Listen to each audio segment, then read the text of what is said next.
Welcome to episode 204 of No Direction, the No Direction Network's Pathfinder News, Reviews, and Interviews podcast. I'm Ryan Costello. And I'm Jefferson J. Thacker, also known as Parent. 2 years in the making, 20 years in the making in a lot of ways. It is now upon us. We have Pathfinder Second Edition. 22 years, 1997. Yeah, it was. I'm trying to think of where I was. I know I was on a bus and I bumped into a guy that I hadn't seen in a couple of years from high school. And then I got together with some high school friends because we were all still basically in touch. This was before Facebook, Pam. I was in a mall in EB Games.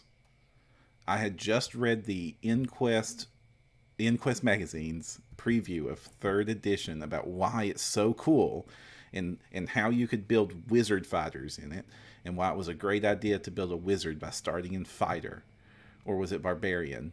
And so I couldn't find, it was sold out at all the game stores, and I found a copy of the Player's Handbook and Monster Manual in the EB Games, a store that no longer exists. By the time Pathfinder came out, or the beta, the published playtest for the first edition, came out the year I got married. And so I had shortly thereafter gone to a different city I went back to college and had no one to play with. And that was weird. And so Tina and I ran some solo games while we were waiting for when I moved back. And that was over 10 years ago now. Oh gosh, I was busy in a 4th edition campaign that I loved the campaign, and I loved the players, and I loved the characters. And it was the campaign where the Param character that I used, that everybody knows me by, was created in. And we weren't having fun with 4th. And this little boy, the beta book, I'm holding up my copy right now, had come out. And the world of Galarian wooed us. The world. And we're like, we like 3rd edition. We like this world. Let's try it out. And the rest is history. But we're not here to talk about that version of the game. We're here to talk about... oh my gosh, this monster. Okay, maybe I should have kept to the not grabbing the random rulebooks because, oh my god, this thing's big. This is the actual published Pathfinder 2. It's here. I've got it. It's in my hands. Paizo sent this to us early. We have to disclose that. We have to disclose that most of No Direction have received paychecks for services to Paizo over the past few years, including one, our friend Louis Loza, who works for them full time. Well, one thing to be clear, we have never been paid to review a book. No. We never get paid to review the book. Many of us have freelanced for them or done services for Paizo over the years and have gotten various amounts of money as compensation for work. They have never been compensated or asked us to tilt a review in the history of the network. Yeah, and we've never shied away from giving a bad review to a book we didn't like, which brings us to the playtest. Oh, yeah. This is an update on the playtest version that came out last year at Gen Con 2018, which we did not like. And we were vocal about that, and anyone that remembers that review, we are going to be referencing it, but we will also be providing any of the context you need to understand what we didn't like then, what we do like now, better now. Which is why I think it's important that when we go into this, we at least set a baseline feeling of how we're going into it. We're going to go through this chapter by chapter. We're going to dig deep into this. This is going to be a long review, folk. But overall, after spending time and playing with this game, how are you feeling about it right now? Much better. And playing this game is the real clincher. That was a really important thing for you to say. We ran a game last week that is releasing today, August 1st, where I wanted to just have, this is how I will be playing second edition. So other than that, it wasn't a lot of people in my physical space. We were playing online. It was you, me, Lauren, Vanessa, and Luis, all from the network. We played it online, but not with Roll20. No offense to them. They've been really great for Adventurous, but that's just not how I GM. I was doing a little more theater of the mind. I had the table set up next to me, so I knew what was going on, and I was just describing it to everyone else, which was fine. It's to the benefit of our podcast listeners who couldn't see the table. It was an adventure I had just made up with the end boss was a new monster that I'd created. All the things that this is how I run my table. because as much as we were harsh in the review for the playtest version, playtest core rulebook, it wasn't until we actually started playing it that it was like, there are much more issues than we had originally. So what I liked about playing it this time is that there were times where I was like, oh, I'm falling into my first edition habits. That's not how this game works anymore. How does it work now? And most of the time when I was corrected and when we went the new way, it's like, I understand why it's going that way. It's consistent with the system. And I'm happy to make the change. There are very few things about playing this game that made me think, first edition was much better at handling the actual play of the game, as opposed to the playtest edition, which was just constantly like, this is how exploration mode works, like stuff like that. Just more and more examples were coming up when we were playing it of like, no, I want to play first edition.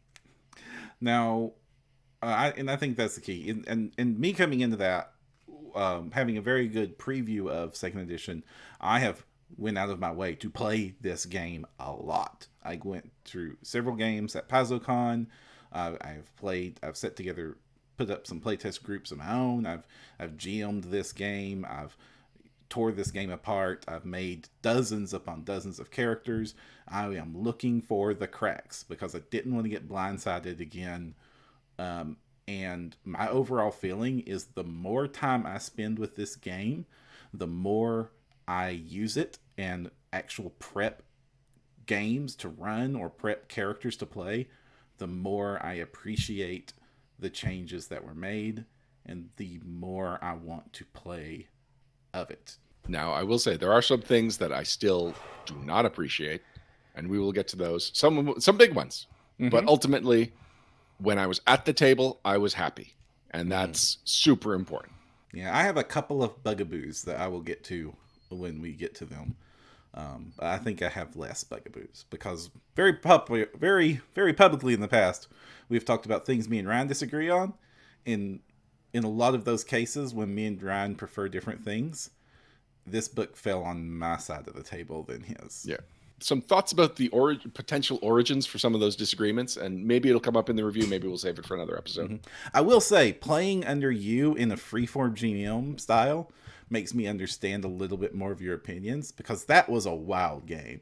You were very much making up stuff that I would never have tried to make up. Like, that is what I do. And yeah. I was like, that's not my style at all. I'm like, holy crap, you're doing this? I don't know where the rules for that is, but I'm impressed you're able to improvise this on the moment. A lot of my objections kind of line up with that because, like, I don't like canned adventures because I feel limited because this story is telling me what to do. And I don't like pre-written campaigns because, again, it feels like these are the limitations that are imposed upon me. And you will find a lot of the times when I am complaining about things, like my major complaints in this book is times when I just feel like I wish I had more freedom. So let's dive into it. Where do we start? All right, I want to start with the cover. There's the cover? At least 3 things on the cover I want to talk about. This cover? You can't see that. I was waiting for you to lift up the book, but no, you've shown the audience the video. Yeah. Clever. Yes. So, yes, that cover, Barum. Some of these things are just like, if you're a Pathfinder nerd, you'll notice them. Like, if you are a my level of Pathfinder nerd, you'll notice them. And I'll just start with one of the big ones that I noticed was that we have credits on the hardcover. Traditionally, the hardcover lines do not have cover credits. This has been something that stood out since the first edition core rulebook came out, and there was no mention of the designers on the front cover. So that's a reversal of whatever that policy was, because every other line that Paizo put out, they were happy to put the contributors on the cover. And, the major contributors, there's always going to be more people than just the people that got their name on the cover. So the fact that they're really saying, like, no, this is our team. These are the superstars at Paizo that helped create this book. So if you are happy with this book, you are happy with these people. And similarly, like, I know the people who designed third edition because their names were on the cover. And all right, second of all, it's a continuation of the first edition cover. It has the same color scheme, the overall same color profile. Like, this looks like Pathfinder on a shelf. And it just looks like the dragon grew up. This is a bigger version of the same dragon that they fought on the cover. And neither of the 2 iconics that were on that cover are on this cover. They have now been replaced. Instead of Valros and Sione, which were the iconic fighter and sorcerer, we now have the iconic dwarf, the iconic elf, and the iconic cleric. Merciel's the iconic rogue, not the iconic elf. She's both. All right, I guess she's both. No, they all are. When they were designing the characters, the Iconics had to. They made sure there was exactly one of each of the core races besides humans, which got filled out all the other slots. Right, but there's also no half orc and no half elf from the original lineup. Yeah, well, no, there is a half elf from the original lineup. He's a stretch. He's part of the original 12. I know, he's okay. So we're talking about Celtiel, and he is the iconic prestige class character, the iconic half elf, the iconic multi-class character, and the iconic evil character. He was like, we've got 11 classes, we've got 12 iconics. This guy is going to feel as many of the things that the other 11 don't. And he's well beloved, but like, yeah, he showed up as one of the original 12 issues of Pathfinder, which is really the main reason that we got him as the 12th iconic, because they are 6-issue arcs, and someone needed to be the 6th or the 12th. So one thing that I really like about this, yes, we've got a diversity of the ancestries, of classes. We have a balanced party, but we've got further diversity there because we do have a gay couple on the cover. We have bisexual Merciel, gay Kira. Hurst, we don't know anything about his sexual orientation, but we also, if you look at the ethnicity, Kira is clearly more of a has a Middle Eastern background. And what's nice is that this is the groundwork that was laid originally when there was a desire to make a diverse row of iconics that is now paying dividends because it's effortless. It's like, these are the logical characters put on here. And it just so happens that Paizo has invested into diversity, and now that investment's paying off. Right. And they did a lot of work for diversity in first edition. In like, these aren't new characters. These are the original 12. These are 3 of the original 12. But when they chose the cover of the first one, they took some knocks because they put the white dude fighter that was based off of Val Kilmer and the half-naked sorcerer on the cover of their fantasy book. The final thing I'm going to point out is that second edition is in the top right corner rather than incorporated into the logo. And I know this is bugging people, especially people that like graphic design, because it feels like second edition comes first before Pathfinder. But what I appreciate about it is that it's separate. It's not like second edition is the subtitle of this and this is Pathfinder second edition. It's making it clear that this is the second edition, but they want you to think of the game as Pathfinder. And if you're curious about what edition it is, it's clearly labeled on the book. Yeah. And we got the new logo, which is not the playtest logo, which I really like the playtest logo. I also like this logo, but this is a more refined version of the original logo that we saw. Also missing is the words role-playing game. I still miss that the P had a sword incorporated into the logo. We've still got a stylized P, but it was clearly on the old edition. There was a handle. It came to a point. It was intentional, and that was, for whatever reason, intentionally left off this time. Ready to break the spine? Yep. But wait. No breaking. I'm still a collector. You can't review a book without breaking a few spines. All right. A big deal was made about how the introduction, the first chapter of the playtest, was being used as a rules reference because it was full of chunks of rules for how to play the game, which was never the intention. It was supposed to be an introduction. It's supposed to be a broad overview that introduces concepts. And like I was saying earlier, the language issues were probably most prevalent in the introduction, because if this was your first role-playing game, you got to this chapter and it was like, I don't know what this is. Yeah, and this is going to be a continuing theme if we reference the playtest a lot, is that the playtest's organization was not the easiest to follow or read, especially if you were new to role-playing games.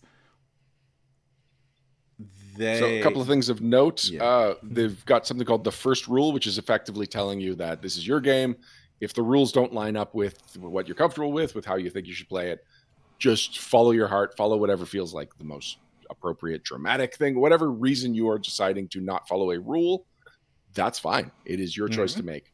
Although there is a lot of points in the book where it's like, but make sure you check in with your players and make sure everyone's on the same page, because you don't want to be making authoritarian decisions that might go against assumptions the players are making and throw everybody off. Right. And a GM who is completely unenjoyable has no players. So in the past, this was called Rule 0, and that's because in 3.0, it was literally bullet point 0, do whatever you want, all further rules can be disregarded if it disrupts the fun at the table. In 3.5, the revision got rid of Rule 0, but the term had become part of the community, and so people still know of it as Rule 0, even though it's been a good 15 years since that was ever a printed rule in one of the rules. Yeah, and most role-playing games will have some version of this. And that's what Chapter 1 is. It's an introduction to the concept of role-playing games and Pathfinder itself. It has a lot of the beats that you'll have recognized, but they are here. This is not digging straight into the rules like Ryan said earlier about the playtest. These are dice. This is how a game is played. This is how you get a group. Here's an example of people playing the game written down. It covers everything from the basics, like you said, to some of the further concepts, the stuff that's introduced later in this book, but it only brushes up on them. Honestly, there is very little reason for someone that knows the game to read this chapter other than if you're curious about how it goes. But the writing is much clearer. It's a much more conversational tone. It never goes too deep into a topic. Although I will say that if I ever reference anything, it will be pages 22, 23. There's a 2-page spread that summarizes the 6 ancestries and the 12 classes that are introduced in this book. Right. It summarizes it with a line of concept and then a couple of very basic rules that are good to know and good to have visually represented. Yeah, and this isn't the only place these rules are presented. This is just sort of a reference to make it easy to know, hey, which of these will give me bonuses to which stats. Also, effectively, page 21, this does start to talk about actual game. That's important because that's when it starts walking you through character creation, one of the most important things of a rulebook needs to do. And it's clear they took lessons from the beginner box here because you're seeing a lot of the layout and art and design choices that we saw in the beginner box and the Starfinder beginner box, where it's very clearly saying giant blue number step 1, giant blue number step 2. Here's a character sheet with all of these steps pointed at. And it goes through step by step on creating your character. I do appreciate having the character sheet appear immediately with those steps labeled because this is a very busy, very complex character sheet. Pathfinder 1 also had a very complex character sheet. But I do appreciate that style of saying this is where this goes, this is where that goes, because that's a thing that new players will get confused on. When they see a bunch of fields, they will want to know where it goes. Are we ready to move on to Chapter 2, Ancestries and Backgrounds? Yes, and now we are in it. Now we are actually talking about what has changed. First of all, are you happy with Chapter 2 being Ancestries and Backgrounds? No, I was just thinking, like, I always choose a class before I choose an ancestry. Well, that's always, races have always come first in D20 games, so I'm just sort of used to it. But it's new. It's a chance for them to change that. I know, this is so weird where I'm going to have to defend when they stayed the same or when they didn't make a new choice.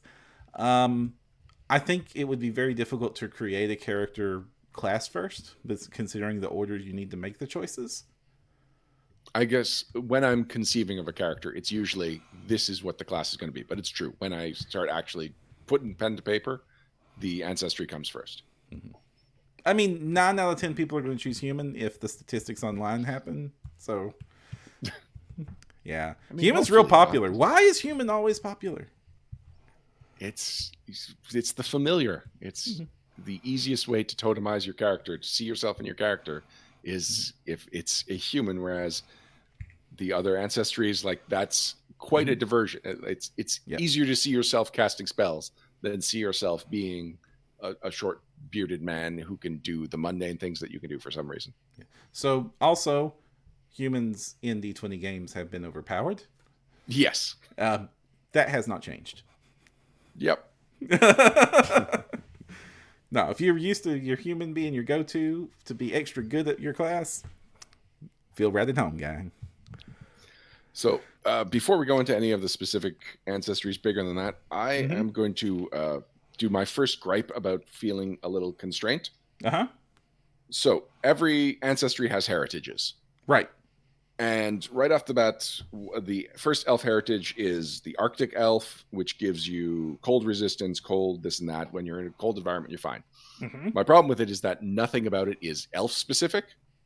And any Anywhere down the line, if you're going to make an Arctic version of the other Ancestries, it's going to be the exact same rules. It's just this one has prerequisite elf written on it. And that's the same thing that we got tired of with traits in first edition. Right. I would have liked, right at the beginning of this chapter, here's the catch-all and heritages that if the most influential thing to you is your environment, you can take this heritage and then worry about your ancestry later. And this especially becomes clear when you get to the humans section, and the half elf and the half orc are both in there, but there's also sidebars saying, but humans aren't the only people that can have babies with orcs and elves, so you can apply this to non-humans, even though it's in the human section. Like that should have been the biggest indicator that we need somewhere to put non-ancestry tied heritages. Right. I very much expect we will see a lot of that space. There's a lot of space in this book where I'm like, they're going to explore that in depth in another book, and I already see heritages going that direction thanks to half elf and half orc making it obvious. And with this one, I get you, but the other part of me knows that what they really did here was they labeled snow elf, drow, wood elf, high elf, and then just changed the names to Arctic elf, cavern elf, surf elf, whisper elf, and woodland elf. Is snow elf one of the archetypal? Snow elves are a big part of the Pathfinder campaign setting, so which is why I recognized it immediately. It's like, oh, those are the snow elves. Okay, I actually thought that it was like we need a certain number of elf heritages, and we've covered the bases with the other 4, and now we need one more. And so it's like Arctic. I didn't realize that it actually had significant background.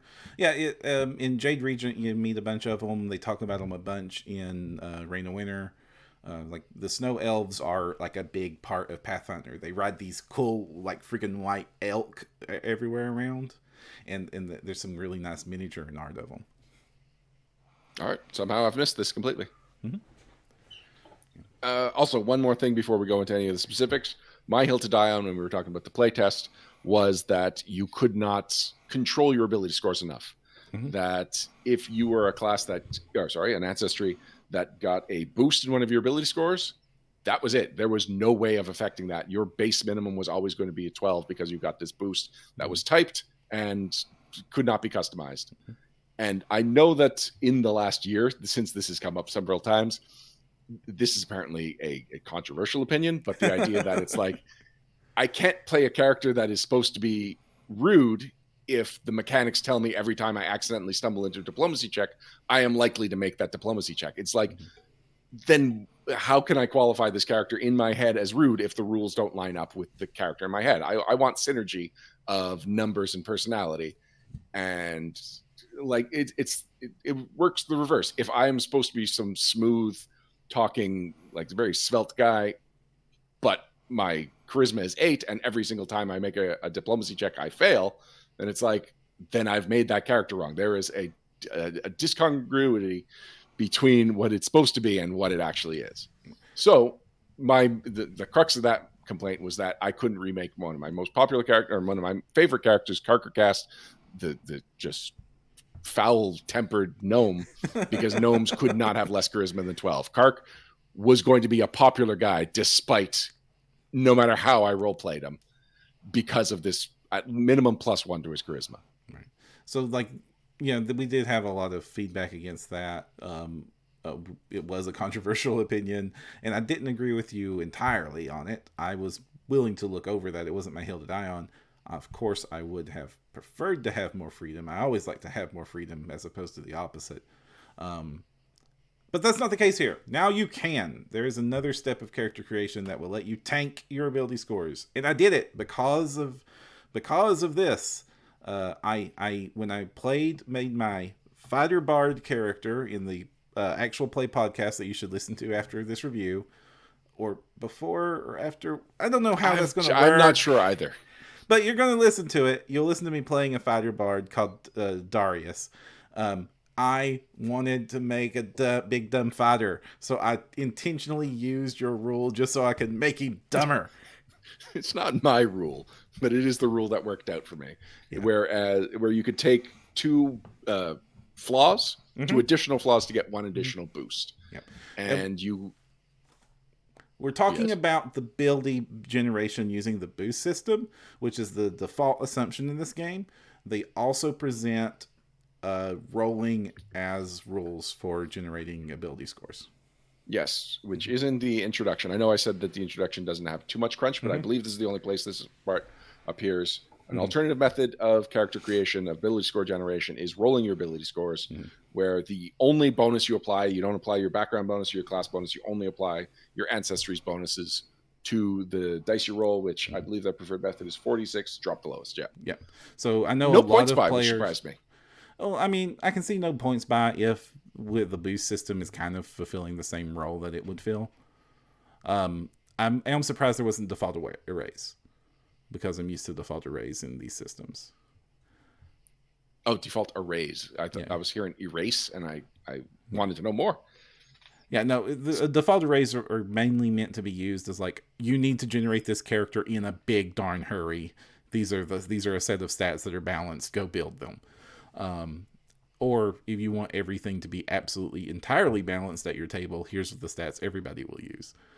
I know you probably would hate that. I don't hate that the option exists. I just don't. You would hate being forced to use it. Yes. But I know a lot of players really do love rolling stats. You can still roll your stats in PF2. I don't like rolling stats. I like point buy and array, and I do like this kind of traveler-esque system they have in second edition, where you make choices and that determines your stats. But if you love rolling your 3d6s, your 4d6s, Gygax style, still an option. Well, I do think that the first few characters I'm going to be rolling, and not just my PFS ones, will. Sorry, I even called it rolling up the characters, but no, it will be using the default system, and not even necessarily tanking any of the not using the option to apply 2 flaws to a single ability score that you have a natural boost in to get a second boost. Like, I like that option exists. That's always what's important to me, that there are options that allow for other characters. Having an 8 charisma might not be the only, like, maybe it would be nice if I can have a 6 in a stat, but the fact that I can have an 8, I can at least then justify, okay, he is bad at this. And I need to be able to say, this is a character that is bad at X, and be able to deliver on that mechanically. Which is, we're going to talk about the proficiency system after we talk about the, it's going to become very important soon, which is the unifying system for this whole game, how it handles proficiencies. In the playtest, it was very hard to be universally bad at something because you were always adding your level. In the final version of the game, you can choose to be absolutely terrible at stuff, because with an 8 in a stat, no proficiency, you are rolling -1 on a d20, no modifiers. You are terrible. Well, my issue with the way the playtest did it is not so much that you couldn't be bad at something, but even if you were good at something, even if you were the best at something, you were not much better than someone who was terrible at it. Right.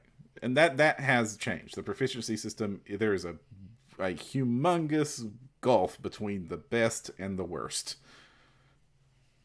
And the gulf gets bigger as you level up, which it might be harder to balance adventures around, but makes so much more sense. Yeah, I felt much better about this. And again, my hill to die on was the core math. And so this was the part I was paying very critical eye on. And no, I was really happy with how that has turned out. But Elf. Something I didn't find logical that didn't change is Ancestry feats. You still become dwarfier if you're a dwarf. As you get older, you still become elfier as an elf. Yeah. And worse than that is that you barely feel dwarfy or elfy or whatever at first level. The getting the heritage plus a feat is nice, because now it means you're getting effectively what was like the equivalent of 2 feats based on your heritage at first level. But like, really, I'd rather just choose 3 feats and never get another one of these Ancestry feats. I want to feel like this is who I was. And unless I intentionally am working on the traditions of my people, which is what I want to say a very minor exception, most people will never advance as their ancestry. Whereas the default is you will. And it just does not, it still doesn't make sense to me. Even it's weird to say, I don't want these bonuses because of logic, but that's just where I am with a role-playing game. I would have preferred if there was like a generic option for the people that wanted to opt out. But for me, I actually enjoyed this version because in Pathfinder, I did get to play a lot of species that did have a lot of feats that you would invest in. In Starfinder, you mean? Sorry. In Pathfinder, I played a lot of races. Because I play Starfinder and Pathfinder 2, I will constantly confuse this term. Yeah, very much sorry. But I would play like a lot of Azamars and Kobolds and Kitsune characters. And these are all characters that, as part of their race, very like taking feats to evolve your character's abilities was very core to them. And I had a lot of fun doing that. So I actually do enjoy having a lot of these options to make my elf extra elfy. And that it doesn't cost me combat feats to do it. I don't enjoy these options. I would enjoy it as an option, but because this is the default, it's like I can't justify it. Mm-hmm. I have to accept it, or I can house rule it, and I already have several versions of house rules, including like giving you a budget of how much levels worth of feats you can get at first level, and a way to either take more ability penalties so that you can get the higher level ones. I'm still working out the kinks of it, but the fact remains, reading this chapter made me house rule for a game that I had not played at this time, or had barely played. Okay, fair enough. And I know a lot of people will want more freedom. Pathfinder 2 has adopted the ideal of siloing your character's abilities. The reasoning for this is so that you don't feel that you're forced to take combat options, the things that make you best at combat or whatever the focus of your campaign is, and so that you won't feel guilty about taking things that are more socially oriented. That's the reason these siloings have started to appear in more and more games that are coming out these days, and that's why I kind of expected this coming into this. But for those of you that want ultimate freedom, the silos do get in the way of that. A way that I would have accepted this as a silo is if they just had more general feats that had an ancestry prerequisite. And then when I get a general feat in my regular advancement, I have the choice of either not combat, race related, or ancestry related, or not combat, not ancestry related. We will be going through each of these at some point, maybe even dedicating an entire episode towards it. Are there any highlights that you want to talk about any of the particular ancestries, or possibly a highlight of each? They were I mentioned that they scrubbed the snow elf off the snow elf. They did do a lot of work here to very intentionally divorce ethnicity from heritage. So even though that Arctic elf rules came from the snow elf, basically ethnicity of elf in Pathfinder, they're very clear to state in this that you're really just ability shopping here. This isn't supposed to be an ethnicity choice. Some of these have some flavor tied to them. Like, for instance, the drow aren't called drow, and they don't all have dark blue skin here. They're called cavern elf. Now, there will no doubt be a drow in existence in the bestiary, but when you're making your character and you want drow-like abilities, you are not forced to play, or basically they're not typecasting ethnicities to powers, which is a very dangerous road to go down. Yeah, and actually, so this relates to me because when we had Jason Bullman on, and he helped me make Karkercast, one of the kind of throwaway choices I made, or not throwaway, but like less integral to the character, was which of my heritages I would take as a gnome. And I went with Umbral Gnome because it's like, okay, dark vision, that's fine. What we didn't get into in that is that the Umbral Gnome is the Sverfneblin, which it calls out specifically. And as soon as I read that, I was like, oh, Kark was not a Sverfneblin. So I would have chose a different heritage had I known that those two were joined together. Well, even in the description, this was inspired by the Sverfneblin, but then it says, or another source, or another reason that you have this ability. It doesn't say, you must be a Sverfneblin. That or another source is an important part of that sentence that I missed. Yeah, there's a lot of it. So this really is meant to be a mechanic-based choice. and they're related to previous ethnicities, so that if you wanted to play that classic Snurfleblin, pick Umbra Gnome. But if you just want to be a gnome that's really good at seeing in the dark because they spent all their days underground tinkering, you can also be an Umbral Gnome. Well, you wouldn't be spending your days tinkering because they took any tinkering out of the gnome. The gnome and feats are interesting. I like them. They all feel very gnomish, but that's one specific angle of gnomes that I don't think any of the options actually touch on. So, most of them are about the curiosity and the Fey world connections. So that is a choice that Pathfinder actually made that a lot of people ignored that they made. They intentionally tried to take the tinker out of the gnome and tried to make the gnome more Fey. Some authors missed the memo. Well, also some players just didn't want the tinker taken out of the gnome, especially as Pathfinder evolved and included the alchemy and more just science-based options. It just... Well, I'm just remembering the gnomes we wanted to be playing. I'm just remembering Dave Gross's novel, Queen of Thorns, that has like a very obvious tinker gnome in it. And when I read that, I'm like, you're not supposed to be here. This is Galarian. You're not supposed to have a clockwork house. The Bleachling? He had a clockwork house? Yeah, before he's a Bleachling. I guess because that's so normal to me for a gnome, I didn't take note of that detail. But other than that, the heritages are what you come to expect. Some really great art. They did make sure to. We keep talking about they've kind of upped the diversity game here, whereas before the only ethnic diversity we really saw was in the humans. They did go out of their way to have, but then all of the fantasy races were in the original core rulebook non-ethnically diverse.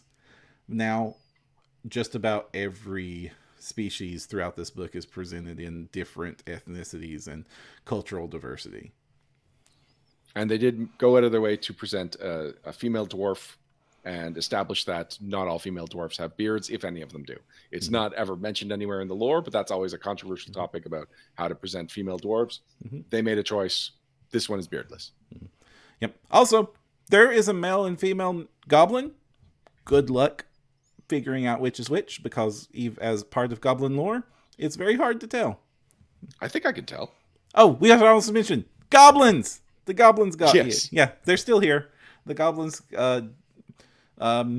yep. So they're here. They're still chaotic. They focus a lot more on their love of pickles, which is a new thing for second edition, than previous editions.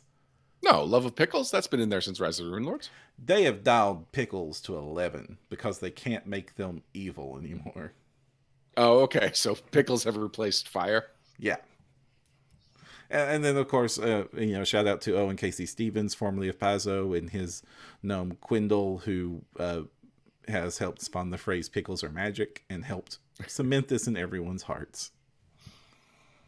I do want to say that a lot of the Ancestry feats across all of the Ancestries are interesting, and I do know which ones I will take when I am forced to take one. It is the being forced to that I resent. It is not the design. A lot of these are actually super interesting. Yeah. You have a whole bunch at level 1, and then 5, 9, and 13, there's some more added and lesser. But those level 1 ones are pretty much mostly the ones that are what your body is like because you're... And then as you level up, it's more about these are culturally important to your... You don't suddenly grow wings or extra pointy ears or anything as you take Ancestry feats, which is something that happened in Pathfinder. You would take a feat and grow a tail. Oh, yes. I thought you were saying that extra pointy ears was something that happened in Pathfinder. That one I didn't remember. Yeah. Now, I very specifically have grown wings thanks to a feat choice, and tails, and my ears stayed mostly the same. One thing I really like is, so all of the Ancestries come with hit points. Right. And it kind of indicates which direction these classes should go, because if you're a melee character, you probably don't want to take the ones with the low hit points. Right. Goblins start with 6 hit points, but one of the heritages is that you start with 10 hit points instead. And it's like, oh, that's a really smart way of handling that. That now creates 2 paths you can take with goblins. And it is at the cost of any of the other heritages, of course, but like that's the point of a heritage, that it's like you are different from maybe the default or from the assumptions in this way, and here's how it plays out and how it will affect your character. Also, besides hit points, this is a very Starfinder-like role if you're used to playing Starfinder. Another thing that's very Starfinder-like, the size of your character no longer matters. It does in the most extremes, like if you were tiny or large or huge, but for the core the core ancestries, the small and the medium-sized use the same rules for each other. That you don't get downgraded weapons. For the most part, you don't get your speed cut nearly in half. No, not in half, but all the small races have less than 30-foot move. Oh, actually, so does the human. Yes, and I know why, because I play tested the 3-action rule in Pathfinder 1, where they all had 30-foot base speed. That's too much. That it might not sound like it, but at 30-foot base speed on the typical flip map, basically nothing was off limits. They could get entirely across the map. And I set up an epic flank that was all the way on the other side of the battlefield. Yeah, that shouldn't be. And at 25, I've since play tested the game at 25, and at that rank, you can book it when you want to spend all your actions, but you don't see the massive charges across the entirety of football fields that we saw doing at Reign of Winter that way. Nope. Dwarves are the slowest. They have a 20-foot move, but because of the new action economy, it's easy to compensate for that. The first round is just about moving, the second, and you still get to probably do some kind of contribution to combat. And then once you get closer, that 20-foot move will be able to navigate the people around you. So I am much more inclined to play a dwarf now, despite the speed. Whereas in the past, it was always like, I don't want to play a character with 20-foot move, even though some of my characters. Karkergast has a 20-foot move. Stone Throw, my dwarf with the kangaroo, has a 20-foot move, or they both would, but they had barbarian levels, brought them up to 30-foot. That was intentional. Some things I want to call out, Ancestry feat-wise. Halflings have adopted their full Galarian potential and can be lucky. Lucky halflings get a free reroll on when they would have failed an attack or saving throw. It's no longer the playtest made it like a free blanket reroll, which was perhaps too strong because you would always take that, always. But now, hey, halflings get to actually be lucky. Humans. Oh, actually, sorry. Before we move on from that, one thing that bugged me about about first edition, was that whenever you had a reroll ability, it was always like before the results are determined. Right. And that is just not how my tables ran. It was always like, that's your roll. Oh, here's the result. And it's like, wait, I have this ability. And it's either every single time that person rolls and that ability can apply, we all have to wait. Or we just say, oh, forget about that restriction. You know the results. Now, these things that let you reroll, the trigger is you fail a skill check. So you know the results. You don't have to interrupt the actual natural flow of the play. Oh my goodness, that is such an improvement. Yeah, and this will repeat throughout the book. They have known about you can tell that a lot of rules changes here were based off of frustrations that they have gone through themselves. I'm ready to move on to the human ancestry feat you want to talk about. The humans are still broke, but in the same way they were always broke. I love playing human because I get to pick. One of the things you can do is get an extra class feat at first level, which is big in this edition because the class feat is like the most valuable type of feat.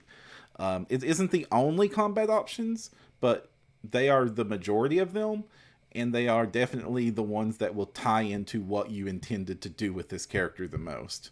And being able to start with an extra is so valuable.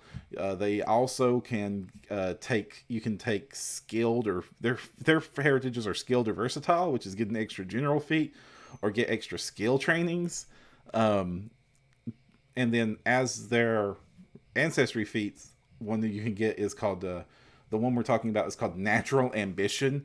And I would be shocked if people take anything else. Yeah, possibly take a natural skill if you have a very specific build in mind, but other adaptive. No, really, a cantrip does not compare to an extra class feat. Oh, maybe maybe cantrips in this as cantrips in second edition are so strong now, and getting an extra cantrip, I from my fighter bard character that you'll hear in the actual play, those cantrips were as strong as some of my primary attacks. And also, take an adaptive cantrip opens up the adaptive adept, which comes later. So maybe some people are going to want that early on and save the bonus feat for a little later. No, probably not. But ultimately, it comes down to 3 of the most powerful ancestry feats are all in the human section. Yeah. So that's par for the course from first edition. So I can't ding the game too much for it. But a lot of us were expecting that to go away. I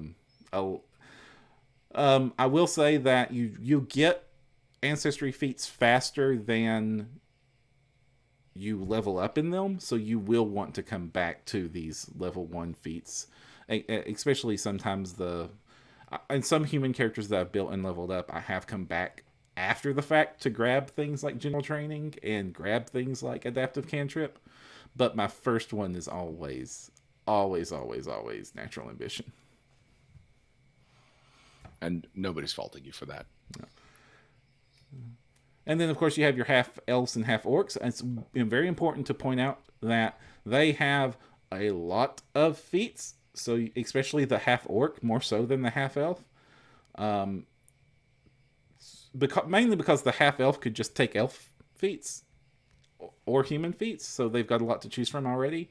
There is no orc for them to split into. So, there's a whole lot of orc feats presented for half orc, so you will not feel shortchanged on feat choices if you wanted to go half orc. And I really like the flavor of some of those orc and half orc. Actually, I like the flavor of the half orc ones and how they contrast with the flavor of the orc ones. Because the orc ones, it's stuff like orc ferocity. It's like, oh yeah, you will get up because you cannot be killed. Whereas the half orc ones, it's like monstrous peacemaker. It's like, no, let's just not kill all monsters on sight. Maybe we could get along. Yeah, and that's something a half orc would be very, very, very poignant to. After and again, we're going to go into more details in future episodes. We want more content, gang. We totally going to milk it. But you say we're milking it. I'm worried. Like, where are we going to fit all this content? There is so much that we want to cover. Next up is backgrounds, which is the newly added to the game. This is replacing traits, which didn't exist if you only ever played Pathfinder as a core rulebook game. I don't know who you are. I applaud your effort, but this is now replacing a thing that came out very shortly after that called traits, which help define the background of your character and give you some bonuses to your stats based off of those backgrounds. Instead of traits, you now pick a single background. This works a lot like the Starfinder equivalent of the same concept. And we've got, 30 of them now? 35? Right. We forgot to mention boosts. So we've talked about boosts, but when you pick your ancestry, you get 2 boosts. One, you have to choose between 2 stats that they're good at. No, you get 2 boosts. No, you got them both. Yeah, sorry. This is why I'm confusing them. You get 2 boosts, 2 different stats. One's always a physical, one's always a mental stat, and then you get a free boost that you get to put anywhere you want. What these boosts are is when you're generating your stats, all stats start at 10 unless you tank them. The boost raises it by 2. So you add up all your boosts to generate your stats. And also, except for human, all ancestries also have a stat penalty that will knock a stat from 10 to 8 by default. You can boost that stat with your free boost back up to 10 if you want to. And then backgrounds, the reason you're bringing up boost now is backgrounds also provide you with an additional boost and 2 different stats you can choose from. Right. So you have to pick a boost from 2 different stats and then a free boost on top of that. So you're going to get 2 more boosts from a background.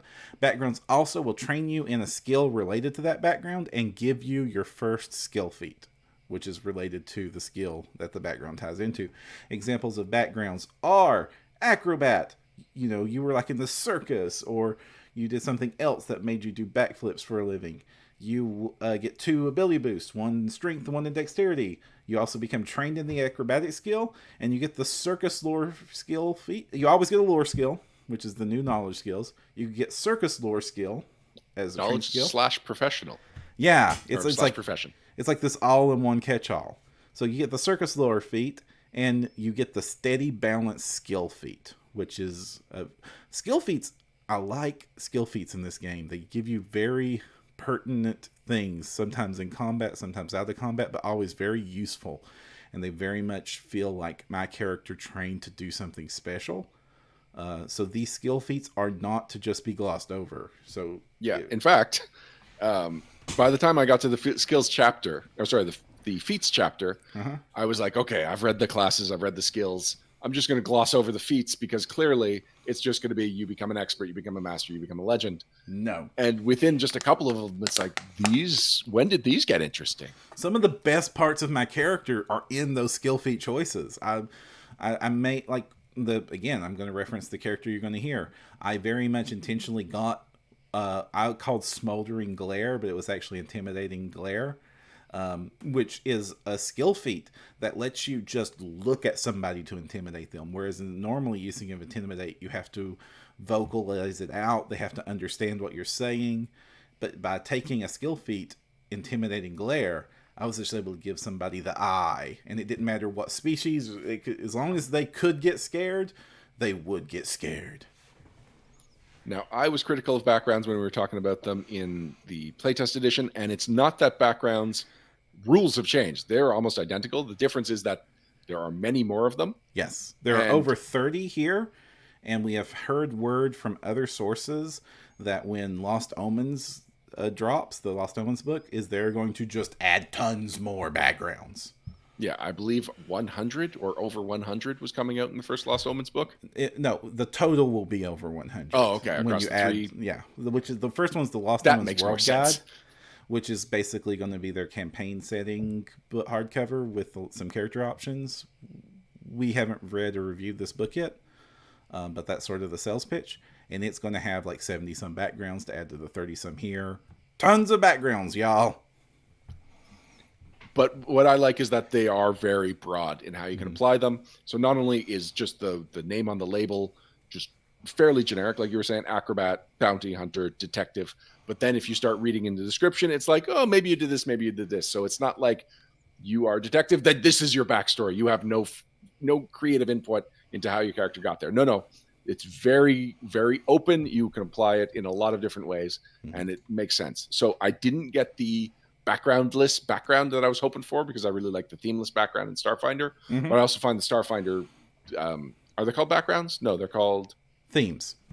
Themes, yeah, of course, because I was just talking about themeless. I find the Starfinder themes are a lot more constricting, and so that's why the themeless one was like, yes, hallelujah, I have that option. I don't feel like I need a themeless background anymore because there's enough generic ones that like I can just be a scout or a guard if I really don't want to feel like I'm tied to any kind of specific background. Yeah. Now, my main concern is still that when the adventure paths come out, you won't get to choose the generic ones. You will have to choose the campaign-specific ones, and that's where I'll have to ask my GM if I can just not. I really hope it's a lot like they did in the later adventure paths, where it's like you may choose a campaign-specific one. You're not forced to. That's a very important may to me. Yeah. We've got a page on languages. Anything you want to say about languages? They're harder to get now.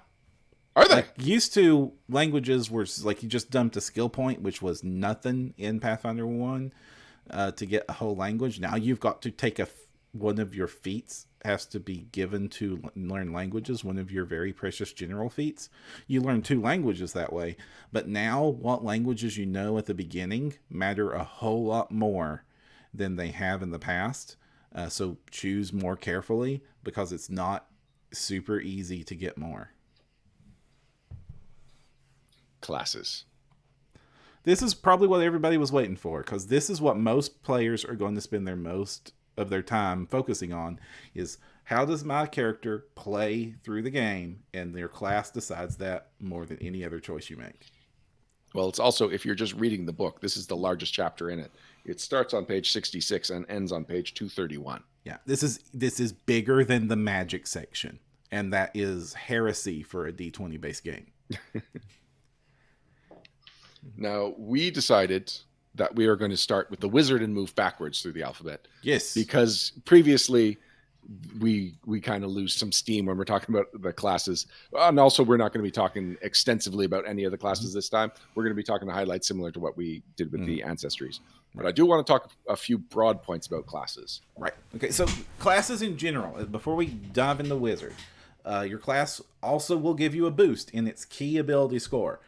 Now, some classes, that is set. For instance, wizard will be the first one we talk about. It's always intelligence for wizards. Other classes, you get to choose what your key ability score is. Like fighters can choose dex or strength. Rogues can choose amongst 3 of them, but that's tied into a class choice. So it's each class handles it differently, but whatever you end up being your character's key ability score, which will determine the DC of a lot of their abilities, which is a very important stat, you will get decided now, and your character will instantly get +2 to that stat. Now, I have a lot of issues with presentation of this chapter, and I'm going to go through a couple of them. One of them is that on page 69, we get all of these cool icons, one for each class, that are not used effectively at all. Well, they appear at the beginning of each class at that point, and they appear again in the equipment section for the class kits. And yes, and that is how I would have liked them used. Had this been divided up so that the class-specific feats were in the feats chapter, this would have been an easy way to show this is an alchemist feat because it's got that alchemist icon. And so you could reiterate it with text, but instead you've kept the feats in with the classes that they're associated with, which means every single spellcasting class has many of the same metamagic feats printed multiple times. And there's some combat feats that appear in multiple different classes, like the barbarian can get attack of opportunity, as can the fighter. And so in a book that we've heard several stories about how they were begging for 1 or 2 more pages here and there, why is this chapter so inefficiently laid out? Why is there so much reprinting? Yeah, and it's not even just the reprinting you said there. I don't like to dive straight into negative presentation, but and I have a little bit of a suspicion of something we will see shortly, which is a more introductory friendly product for these classes, like maybe class specific books or for players to pick up, is that this chapter, when it goes into what you get when you level up, also starts repeating content that is in every single one. It tells you how skill feats work, and it gives you a paragraph about skill feats. It tells you about when ancestry feats and how they work. When are you going to get your ability bonuses? What would have traditionally been in the beginning of a class chapter where it explains all of this is instead reprinted in every single class. So what this does do good is for a player, when I can go buy the PDF from Paizo, then print just that class chat section for them and give it to them, and they will be good to go from that point forward. That's great. But what it does mean is if you're reading through this chapter like we did, where I read it page by page by page, I read the same paragraph again and again and again. Well, and not only that, but like I'm looking at the barbarian right now. So when it goes into class features, it goes into ancestry and background, and it's like, that stuff we already talked about? It's over there. And then your initial proficiencies, the stuff we talked about on the last page, you get that now. And so by now I'm already like, all right, this is the useless information I can just skim. Next thing, rage. The most important thing of the barbarian is mixed in with this junk words that we see elsewhere and don't need to be repeated. I would have loved to have just gone straight into class features. Rage. Yeah. Because most of the stuff could just be summed up with an icon of like, this is the trained icon, this is a skill, possibly the skill icon. You put those two together and you know exactly how good you are with as little as 0 words. It's already summed up in the class advancement table. It puts all that there too. And that's all it needed to be. It didn't need to be anywhere else. Now, I do have another complaint about that. The class advancement table is a wall of text. It is the opposite of what a table is supposed to be. when I look at this, nothing is summed up because all I see is 100 words for each line. It's just, it's too much in too condensed of a space because they get a single column, and it's so much repetitive stuff that. But you know where they could have gotten another column, Ryan? By getting rid of all those paragraphs. Yeah. Oh, so all right. I get it. I don't want to focus too much on the negatives before we get into the talking about them, because I'm worried we'll fall into that trap. But I totally agree with you about the layout choices. I was talking with Alex Agunas, a member of the network. He has the same complaint. Man, it's just like burying the good stuff is what's frustrating. Yeah. So let's get to the good stuff. These classes have a lot of choices. Wait, I interrupted you. Yeah, because there was one more thing I wanted to call out. Oh, sorry. Call it out. So here, looking at the barbarian again, lightning reflex is something you get at 9th level. The thing is that you are not good at reflex, you're only trained in it. So they took the names from the feats that were like, you are good at this thing that we're familiar with, and gave it to them. It's like, gave it to the classes that are bad at that.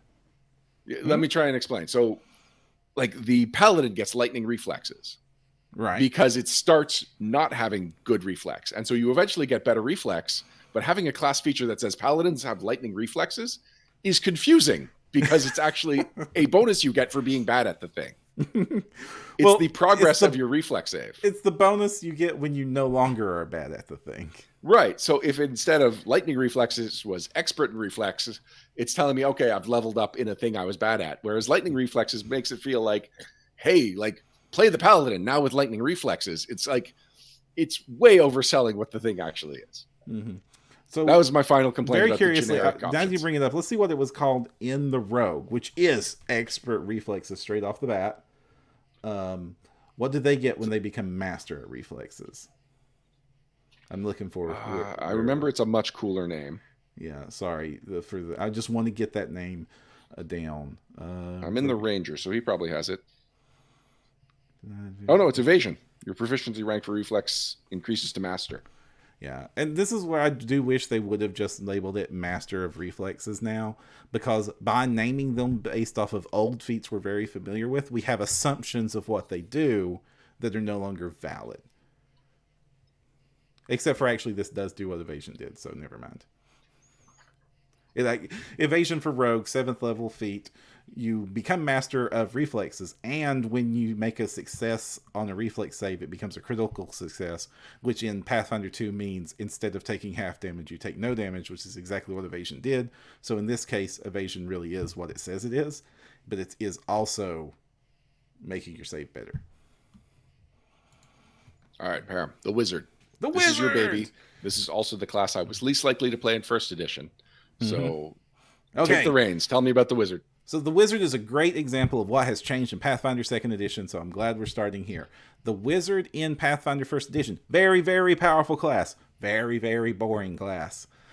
All of the cool choices you make with a wizard in 1st Edition are all about your spell choices and how you cast spells and what that looks like, which is actually something you don't decide very much as you're building your character, because you basically get infinite access to these spells. They're very easy to acquire and they're very easy to swap out. So there's very little stuff like Glanville, my very illusionist focused wizard that I play on Adventurous. He's a 1st edition wizard. If I decided to make him a combat death monster the very next day, it would take very little effort and no expenditure of resources to just swap all those spells out to combat spells, and then he would be a walking behemoth on the battlefield instead of the sly old man who tricks people into not hurting themselves. In this case, wizard still does that. You still do your spell choices. Your spells are still very important, and wizard still has more spells than anybody else. But now you have significant choices throughout the entirety of your career. My wizard will not look like another wizard. Well, they will if we all make the same choices. But 2 wizards no longer are assumed to be exactly alike. And it starts off right off the bat, not with choice of what school you study, which was basically the only choice you made in Pathfinder 1st Edition of merit. And even it didn't do a whole lot, because unless you banned a school, it was still very easy to prep like the other 4 schools you didn't choose in Pathfinder 1. But in Pathfinder 2, Arcane Thesis, right off the bat.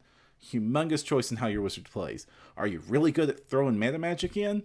That you can choose that. Are you really good at changing your prepared spells? Like one of the things that I really like the Arcanist for being able to do. You can do that now. You can choose to do that instead. Or there's this one ability that, do you want to cast more high level spells? They can choose a version of the wizard that you sacrifice your lower level spell slots and just pump them into higher level spell slots, which is a very powerful ability. These are all very powerful abilities. You make that choice right away when you make a wizard. And as you level up and get more feat choices, you're making, just like with every other character in Pathfinder Second Edition, significant choices about how this character plays. And these most classes have these subclasses or these like important first choices, but the wizard has 3. Arcane Bond is a little more flavorful, but like you have your school and your thesis right out of the gate. Like that's impressive customization. Yeah. In fact, your school study is actually de-emphasized from where it was. There's actually not a lot of difference. I actually found myself not caring about that choice very much when I was building different wizards in this edition. It's very, when it fits, it's a cool choice, but I'm going generic more often than not, because I want to have full access and not feel guilty about doing one thing or the other. But that Arcane Thesis very much matters.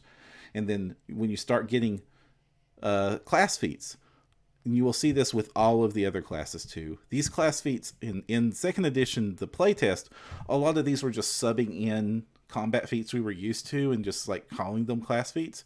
Now in the actual Second Edition release, these now very much more often than not tie into your class actual abilities and are sort of married into what your class does that no other class really could do, because it's tying into class features more so than just being generic combat abilities.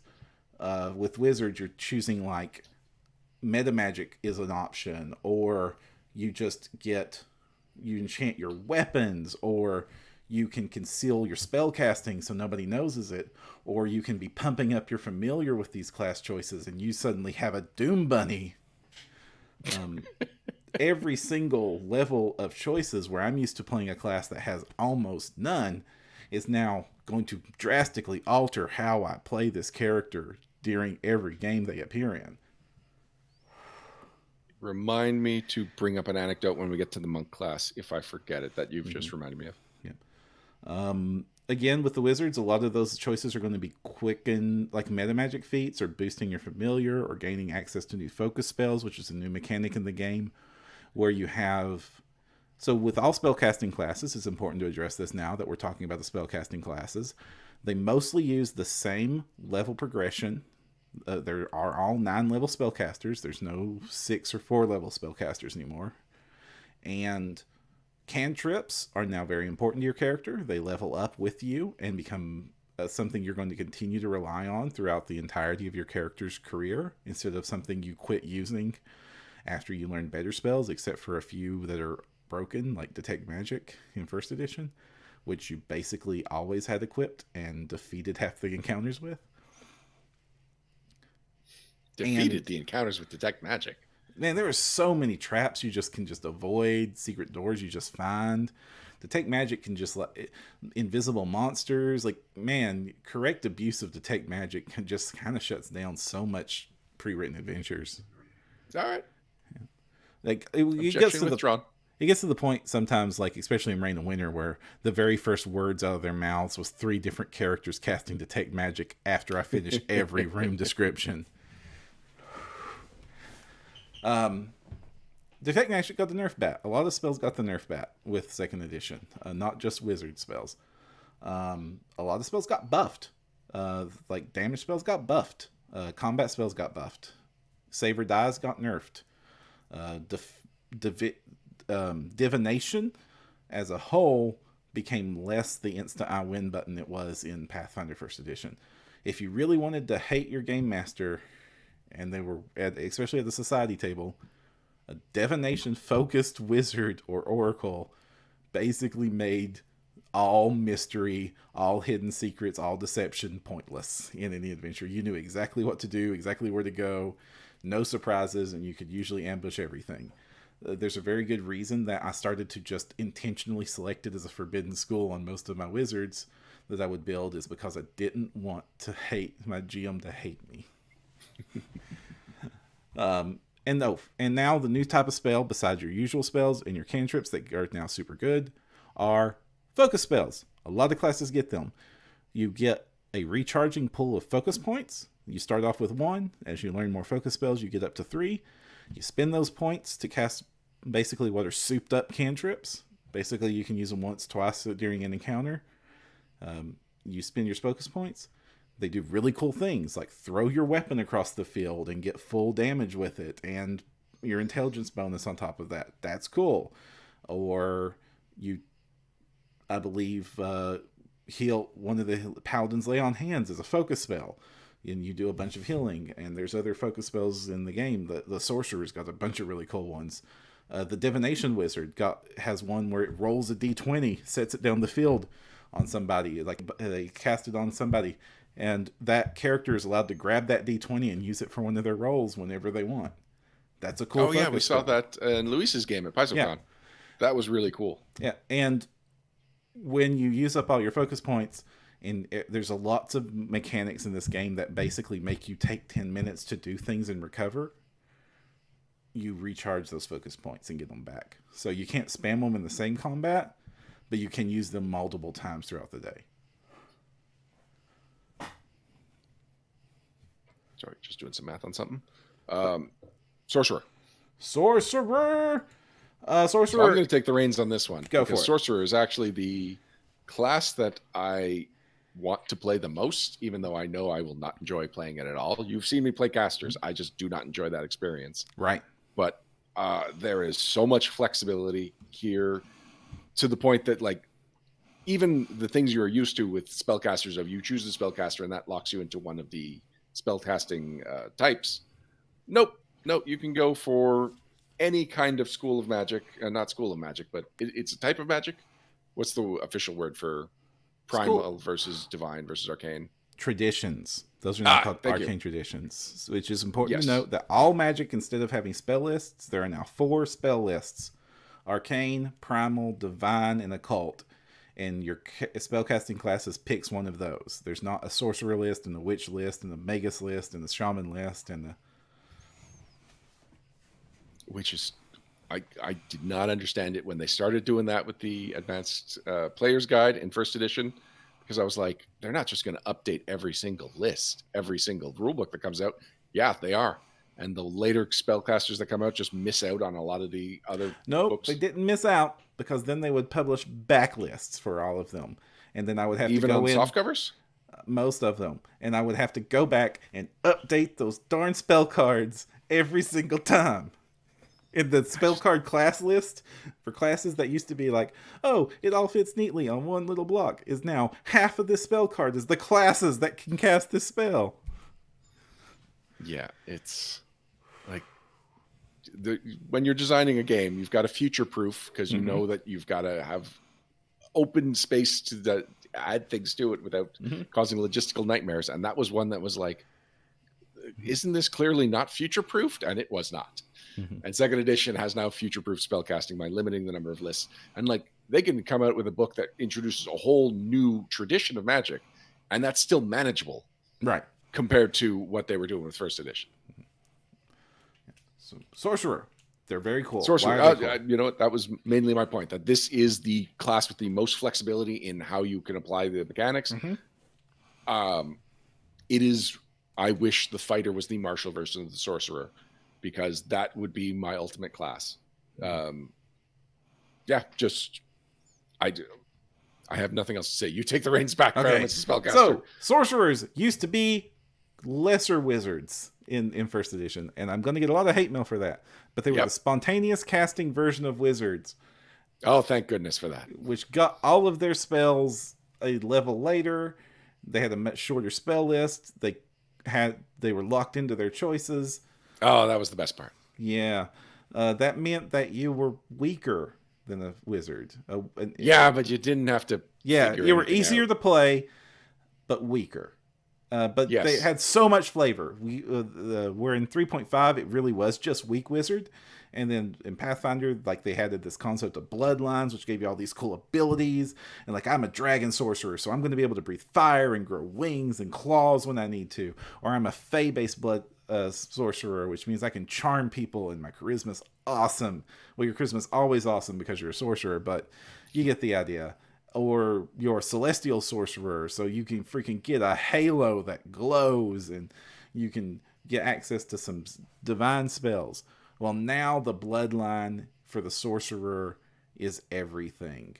They are no longer lesser wizard. They are their own class. It says, I naturally cast magic for some reason, and that reason defines my class. This is the spellcaster. You get, by choosing your bloodline, you get to pick which spell list you're pulling from. You also have a ton of class feats that customize how your spells are cast and which ones they are. Yes, you're still a spontaneous spellcaster, but you have the same advancement rate as the wizard and cleric. You're not getting your spells later anymore. In fact, you're the only spellcasting class that gets more spells per level than any other class. They're the only ones that just has a base. They have 3 first level spells at first level, and in the playtest version that wasn't true. Every spellcaster class had the same advancement chart. That is still true except sorcerer. Sorcerer gets more castings per day of any other character. Their bloodlines still give them super cool powers. You can make a healing sorcerer that's based off the angelic bloodline. You can make a weird witchy sorcerer that summons tentacles because you pick the Cthulhu aberration bloodline. You go back to that Fey sorcerer like we built with the Morgan Le Fay character. You can be a druid. You can get you choose the Fey, which gives you the primal spell line, and then a bunch of primal spells that let you do things like transform yourself into animals and charm people and work with Fey and plants.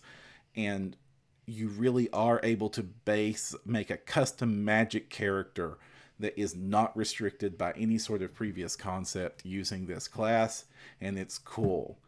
And they added enough customization that it's no longer in the playtest. We complained that the sorcerer had this cool thing, but none of its abilities let you tie into that. That's not the case here. You now have very powerful abilities, very meaningful choices, and you are no longer just the worst spellcaster.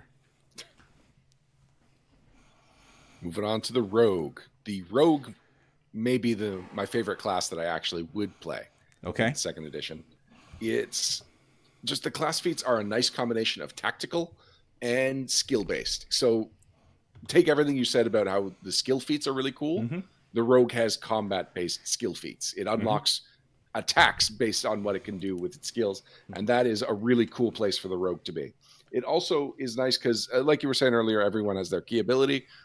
The rogue, you would think it's obvious the key ability will be dexterity, but it's dexterity or other, which is the only class that has a key ability like that. Mostly it's strength or dex. This one it's dex or other, because if you choose to be a thug, the ruffian. There we go. The ruffian, then your key ability becomes strength. Scoundrel, I believe it becomes charisma. Very careful here.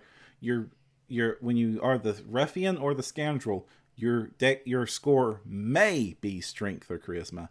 You can still you can always be dex. And even just saying those words, ruffian, scoundrel, thief, you get the idea of 3 different ways the rogue can be implemented and how it will play out and what your ability scores will be. You have a lot of the things you expect a rogue to have, like trap finding and evasion. They're just a little more universally applicable, and they are optional. Plus, you've got minor magic, so the idea that you could make rogue a little bit magical, like you did in the first edition core rulebook, which was an addition to the rogue that it didn't have in 3.5, you can continue to go that direction. Just basically anything the rogue has ever been, you now have the option to do that, and you can either specialize in that tactic, or it could be a nice little thing you add on while specializing in something else, or just being a generalist.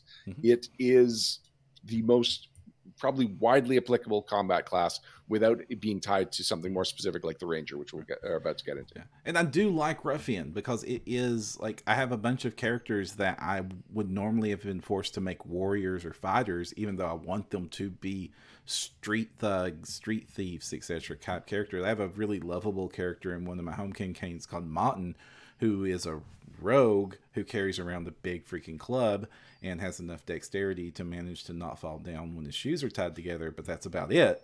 And I can build Martin now. I can make him a strength-based character with the big freaking club, and he's allowed to wear medium armor and sneak attack with that big club, which is something other rogues can't do. You usually have to have like a little. Your sneak attack is usually limited to agile and finesse weapons. Meant like agile, swordy, fancy stuff. But nah, if you're a ruffian, sneak attack with a freaking hammer. Oh, and I want to just shout out to Racket being the subclass of the rogues. That might be the most flavorful one. Oh, and for fans of the Unchained Rogue, that's Thief now. You get dex to your damage right off the bat. Chorso Test, the gnome rogue that we made with Mark. He was a thief, right? Yeah. Mm-hmm. Or was okay. Yeah. Because I can also see myself scoundrel, but he wasn't the top gnome. He was the middle gnome. If he was the top gnome, we would have gone scoundrel. Yeah, so I already have an idea for a dwarf rogue that would be the ruffian. So the fact that of the few classes that are characters that I've already figured out for this system, 2 of them are rogues, and that tells you something. Also, rogues might have the coolest icon. Yeah. As they level up, they get the debilitating strike. A lot of the Unchained Rogue is here. And their choices of class feats, they have a broad choice of class feats. You can be dodgy, you can be trap findy, you can fight with 2 weapons. We talk about freedom. First edition rogues were basically required to be dual wielders because that's how the combat math made them viable in competition for damage. I never understood that because it just felt like you were constantly missing because you had the 3/4 base attack bonus and you were taking a penalty to your attacks. I know, but the math works out because each hit gets sneak attack damage, and so because you had so many bonus d6s on each hit, you wanted more hits, as many hits as possible per round. Now you can do the dual wieldy rogue, and it lets you sneak attack more often, or you can do the single-handed rogue, and just use your 3 actions. So you now have a choice if you want to follow that old archetype or if you want to be a more swashbuckly, I have a dagger, I stab you with it character. And Mercial is still depicted as a 2-handed fighter. And there's a reason you would want to. Twin Fent is cool. You make 2 attacks like normal. The second attack is always a sneak attack. So you can sneak attack somebody in their face. And it doesn't require any rolls or anything like that. Plus the agile property, Mauricio shows that off in her pre-gen, which I've gotten to play several times, which is you lead with your rapier because it's a good main weapon, but it doesn't have agile. It'll do a whole lot of damage, and crits great. But agile reduces the follow-up attack penalty. In Pathfinder 2, when you attack more than once, you get a stacking penalty to each attack. Agile reduces that penalty. So Mauricio is a good build because she'll stab with her primary attack when she doesn't have a penalty with that rapier, and do follow-up attacks with her dagger, and that will hit more often. A lot of animals are built this way too, with a bite attack and then agile claws. Yeah, for some reason that seemed wrong to me, but yeah, rapier is deadly. It is not agile. And this maps to the traditional historical accuracy of the rapier weapon, which is actually a bigger weapon than most people think it is. And it was notorious for being something that had a long reach and was incredibly deadly blows, more so than just being something that was fast. Next, the Ranger. The Ranger, I would say, has 3 clear paths, but the 3 paths are quite different from one another. You've got I've got an animal companion and we coordinate. You've got the 2-weapon fighter, and you've got the archer ranger. Right. Who can also be a crossbow. 3, or do you think you can get a 4th? I think it's 3. So I don't see a very effective character being able to blend the 2. Maybe I'm wrong. This is something I'd have to see play out, but it's still like all three of those feel logical for the ranger. One of them is basically the hunter class brought over as the ranger. It is the hunter that I'm thinking of, right? Hunter's the one that buddies up with the animal companion. Yeah. So it shows that even though like there's similar format to the different classes, there's still mechanical uniqueness to each one. So the ranger is the one that it's like, here's all your feats, but really you're going to be expected to go in one of three paths. Whereas the rogue was like, you can do a lot more blending. And those are some of the different ways that you can see how the classes are laid out. And the biggest change from first edition here, and this is another class where we're going to see a big change, is the favored terrain concept is all but gone from the ranger, and favorite enemy is all but gone. Now, instead, you pick a prey, a hunter's prey, which was taken from the Slayer. Not even the hunter. Was taken from the Slayer class from first edition. So basically, so many times, actually infinite times, but only one at a time, you can point at somebody and goes, you're my prey. And then you get bonuses to attack and track and hunt that particular monster or person. And that's where your bonuses to your abilities based off of which track you went down apply, instead of having to choose a species at first level. Which, can we talk about the first edition version of that and why it was so troublesome? Because you would often try to pick monsters because the biggest bonus you always got from your first level choice. So you would be a first level ranger that says, I hunt demons. Why? You're not going to run into a demon for a long time, but when I run into them, they're done. And then, like you would, but if you were a ranger and I chose goblins. Sure, you were great for 2 levels until you stopped fighting goblins again. So you ended up with a whole lot of rangers choosing human or demon or outsider. Evil outsiders was basically the best one to choose. Giants and dragons were also a great one to choose. It wasn't the meta of the game defeated the concept of the ability. And in 3.0, it was actually considered evil to have your favorite enemy be your own your own creature type. Yeah. And that's just something they got rid of in 3.5. They were just like, nah, you could be a human that hunts humans. What's wrong with that? Serial killer. Anything else to say about the ranger? I like the ranger very much, but yeah, I don't find it just as exciting as the rogue. Yeah, you get a lot of it. You're going to get a lot of, as you level up, you're going to get a lot of very cool abilities. You're going to start doing a lot of fun, like penetrating shot is a great ability that will make you use your hunter's prey and ignore basically all the penalties, which is much harder to do in second edition than first edition, to just get rid of penalties. The twin fighting, the ranger's probably the best dual wielder going of all the dual wielding options. They pretty much are the only one that sort of feels like a first edition dual wielder, where it's all about extra hits. And your animal companion is no longer the weak version of the druids. You can be you very much, if you went the animal companion route, you have a beastie beast that is every bit as good as the druids one.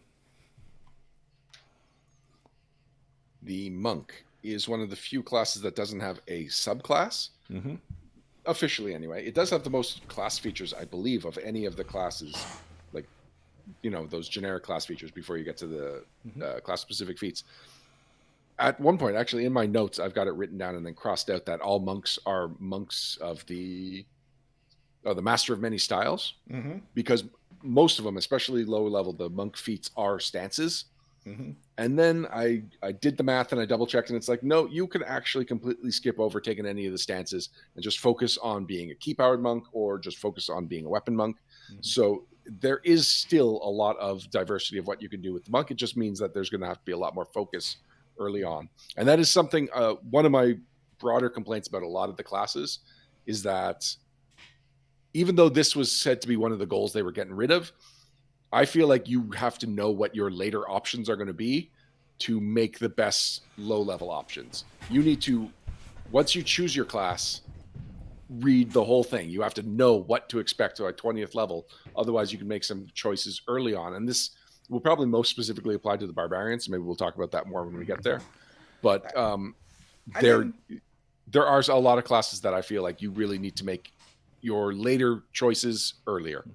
I understand that with some of the classes that is definitely happens, but for most of the classes, when I read through and have built some characters and leveled them up, it was it would have been convenient to know where it was going, but it was always every single level it became pretty obvious. Oh, this is what I'm doing. This is the feat that will make me better at doing that.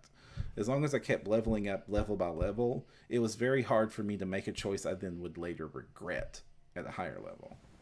All right. Well, you've got more practical experience with me. This is just a gut reaction I got to once I was reading some of the classes and got to the high level ones. It's like, oh, The classes, that's very specific. the classes that I felt worried about making bad choices were monk and fighter because they were so broad and they didn't have obvious paths to guide you. You were very much customizing.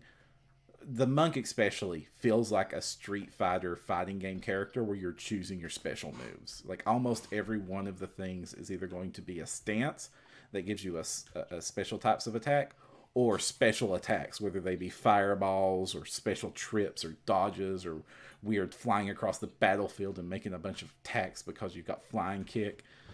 You're basically choosing your special move list when you're building your monk. Well, since you brought up the fighter, that is the class that comes right before the monk. And it's the same thing. The thing that confuses me the most about second edition is that I have no interest in the fighter, which has traditionally been my favorite class since second edition of Dungeons and Dragons in high school.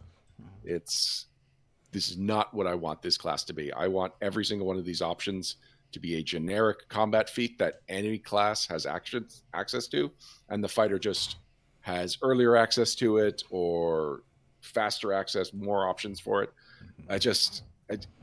It's my love of the fighter came from it being the most generic thing, and it is not a generic class anymore. It is now just it has a niche. It has these combat things that it's like, I don't want this to be exclusive to this fighter. So the fighter, I still think the fighter is still the very generic I fight good class. It has access to a lot of these feats that I would like to see other classes that fight have. I agree with you there. But as far as playing and building a fighter, it still feels like I'm playing dude who is good at hitting things with the metal end of the pointy stick very well. I'm picking special attacks that tie into how I want to do that. I'm taking power attack. I'm taking sudden charge. I'm doing brutish shoves. I'm picking how he is very good at being very physical and in your face. Or alternate that they say that fighter doesn't have a dedicated builds, but there is. I am good at melee fighter that has 3 or 4 choices each level, and then I'm an archer which has like 1 or 2 choices each level. And if you want to be a good archer, there's not a lot of variety in that. It's basically take the archer feat this time, but at least you can make I am a good archer in that I'm not a nature dude, I am an archer. They can still do that. So he still feels like it's I'm used to the feat section being my oyster. And so even though the fighter has more pages than any other class, all the other classes have 11 pages, he has 13.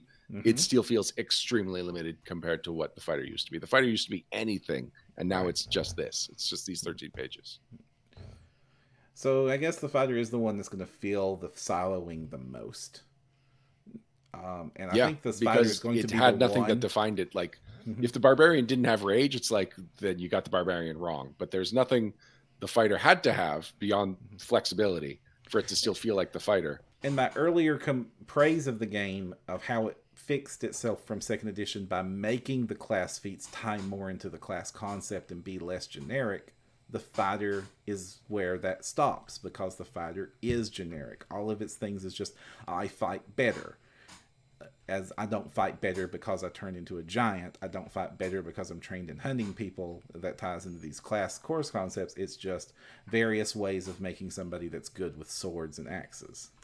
Yeah, and in fact, this is just an impression, but I believe the fighter feats are the most actions, whereas most of the other classes, you've got a mix of actions versus improving previous actions or improving other choices you've made. And that is not what I want. You know how often I'll complain about having a bad memory and not liking situational options. The fighter is now built on memorizing what you can do when. Yes, that's why I like it better than first edition and why you don't. Because the fighter is now the sword wizard. Yep. And I want nothing to do with it. And I it's so weird to great me. sword, which is why I even built a sword wizard for our playtest. So yeah, I feel like I'm going to be playing rogues for the concepts that I used to take for fighter, and it's I don't know, it's weird to me. It's weird not having fighter as my favorite class, and in fact having it right at the bottom. And I have built more fighters than any other class in second edition because I like the fighter. Yep. Well, that's why. Interesting. Like, at least I saw this coming because like I was disappointed in the fighter for the playtest. But then early on when we were listening to the design team talk about their experience, it was that one of the things Jason Bowman said was the fighter has barely changed because they really feel like they got the fighter right. And so it's like, all right, then I know not to get my hopes up that they're fixing the fighter. The fighter is still not the class for me anymore. Next up is a class that got changed and nerf batted at the same time. Interesting, because I felt it was probably the most powerful class in the book. Still is, but Druid used to be one of the most. Well, there's a reason that when people complain about unbalanced core rule, like the fact that the core rule book has the most unbalanced classes in Pathfinder, and when they talk about the unbalanced classes in Pathfinder as like the haters of the game, they always call it Codzilla, which is cleric or cod? druid. Cod is in the fish?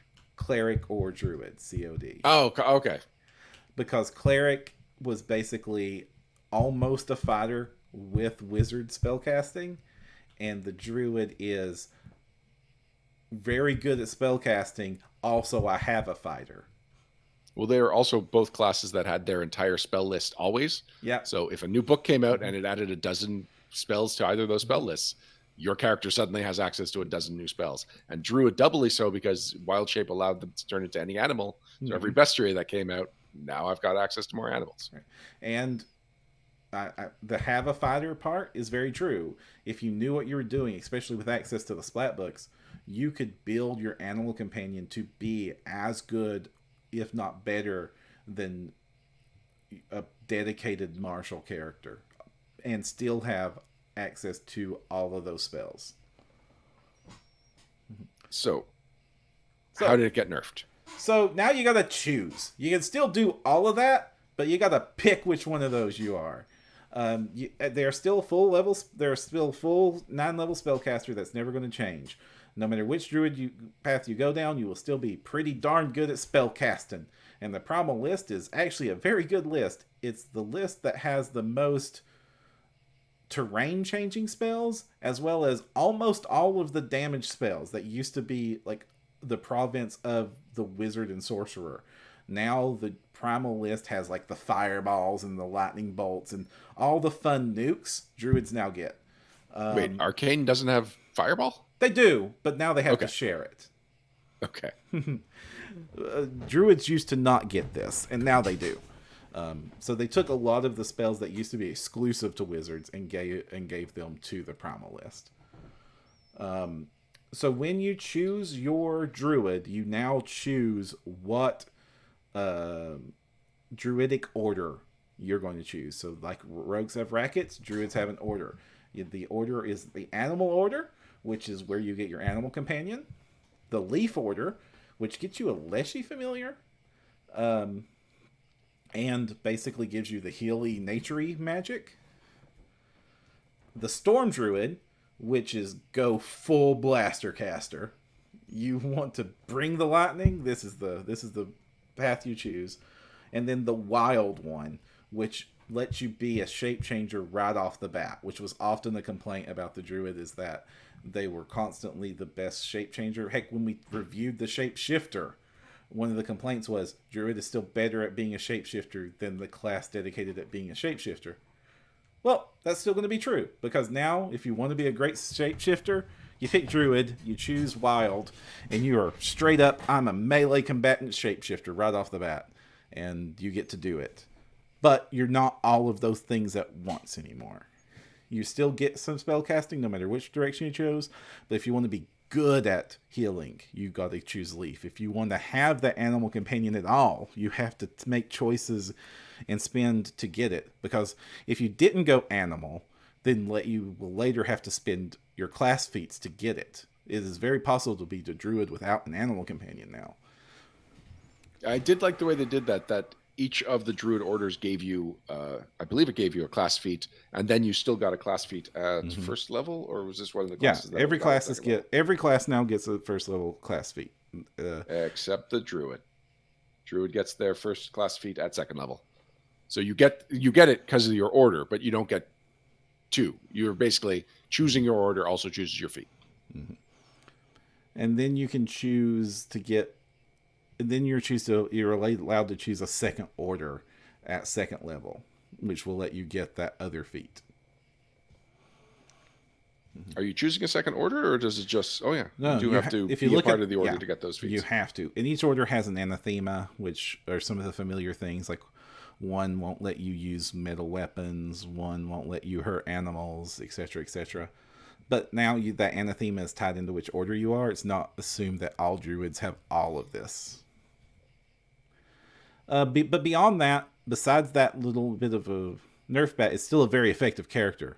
If you want, whatever path you chose, you will be good at it. If you a storm druid is a full-on force of nature on the battlefield. They will deal so much area effect damage. It's crazy. A wild druid is a melee combatant straight up. It belongs on the front ranks right there with the fighter and the paladin.